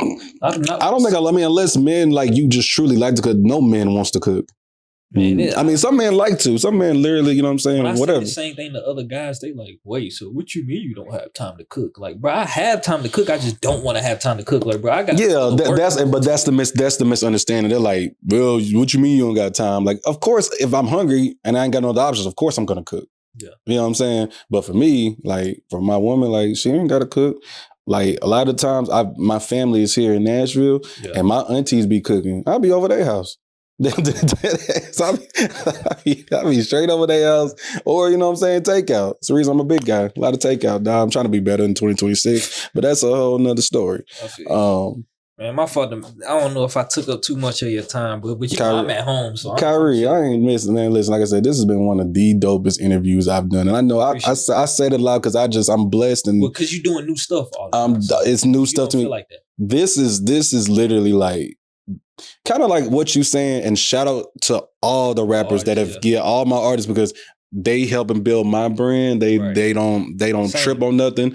I'm not where I am in this little sport without them. So I'm gonna always be on their side. Sure. But talking to you out in somebody that doesn't rap per se, but you in the game, like this has been dope, bro. I'm been having a blast. Something's wrong with you. Like you're legit insane, but I agree with that too, bro. I agree with that too, like, bro. I acknowledge this. I'm just gonna read this last thing that I actually posted on my last picture because I literally said this. And so you probably don't feel bad after this. No, I'm for real because I said, respect my mental issue. You ain't seen what I seen or been through. Like, no, that's a fact. I think that I might be a little fucked up for real. No. Yeah. I don't mean like fucked up like a Looney Tune. I'm talking about like you funny. Like you are funny. You crazy. Like even though like everything you say you believe, but those be the funniest people. Like who be like dead ass. Like everything they say, you can't help but laugh because like what's wrong with you, bro? You know what I'm saying? Like, but as far as your mental health, bro, I'm gonna keep on reiterating. Do the work, bro. Do the work. Do everything you're supposed to do. And when you get on the other side, your life is just gonna go. And everything's gonna be smooth sailing. And then you're gonna have another bad part of your life. Yeah. And then you got to maneuver through that. Smooth sailing. Yeah. That's how life goes, bro. Real deal. My dog Kyree, this has been a Get Your Ish Off production, episode 22. What's Sleep TV? Kyree's in the building, my dog. I appreciate you, my dog. Both of y'all, I appreciate y'all for taking the time to come out here. Please like, subscribe, comment, do all that good stuff. Support What's Sleep TV. Follow us on YouTube, Instagram, all your social medias. Like I said, do you have anything else to say before we tap out of here? No, the last thing I'm gonna say is I've been noticing you say that you want to be, the best in your sport, and I think you're already doing a good job with your interview skills, and I think you're gonna continue to get better when you work with, more people, like myself that's in the field and know how to speak. So if you do that and try to not put yourself in the only music lane, you will continue to get good content, good stories. So just keep doing what you're doing, but don't get in that box of just music, because I was in that for a while. Just now getting out of it for real. That's what's up, bro. Yeah, that's all I gotta say though. You're doing a good job. So thank you for taking the time to pull up. No, thank you, bro. It's been nothing but an honor. And make sure these artists don't look at you make sure they don't look at it like you doing them a favor. Because it's a team thing. For sure, absolutely. Yeah, 1,000%. If somebody's looking at it like that, bro, man. Just curve it. Well, I ain't even gonna say don't just curve it, but yeah, still do the content, but don't expect a long-lasting relationship with those people. Like the people that I work with, I ain't even gonna say the names because I don't want to, expose certain conversations. But the people that you consistently see me work with, even the people that have way bigger audiences than me, they understand it. It's a team effort. And so if you are working with a music artist or just anybody, period, but especially music artists, because most of them, they have bigger egos, make sure they understand that it's a team effort with this shit. You ain't doing them a favor. I appreciate that, bro. Ever since I've met you damn near 3 weeks ago, and everything you said to me has been nothing but peace, love, and light, and just how to grow. I really appreciate that, bro. You're one of the dopest niggas in the Ville, one of the dopest streamers, one of the dopest podcasts. I hope on your journey to heal, you get through it, but you will. Peace, love, and light, my brother. Just to get your Podcast episode 22. We up out of here. And guess what? Your mama's a hoe.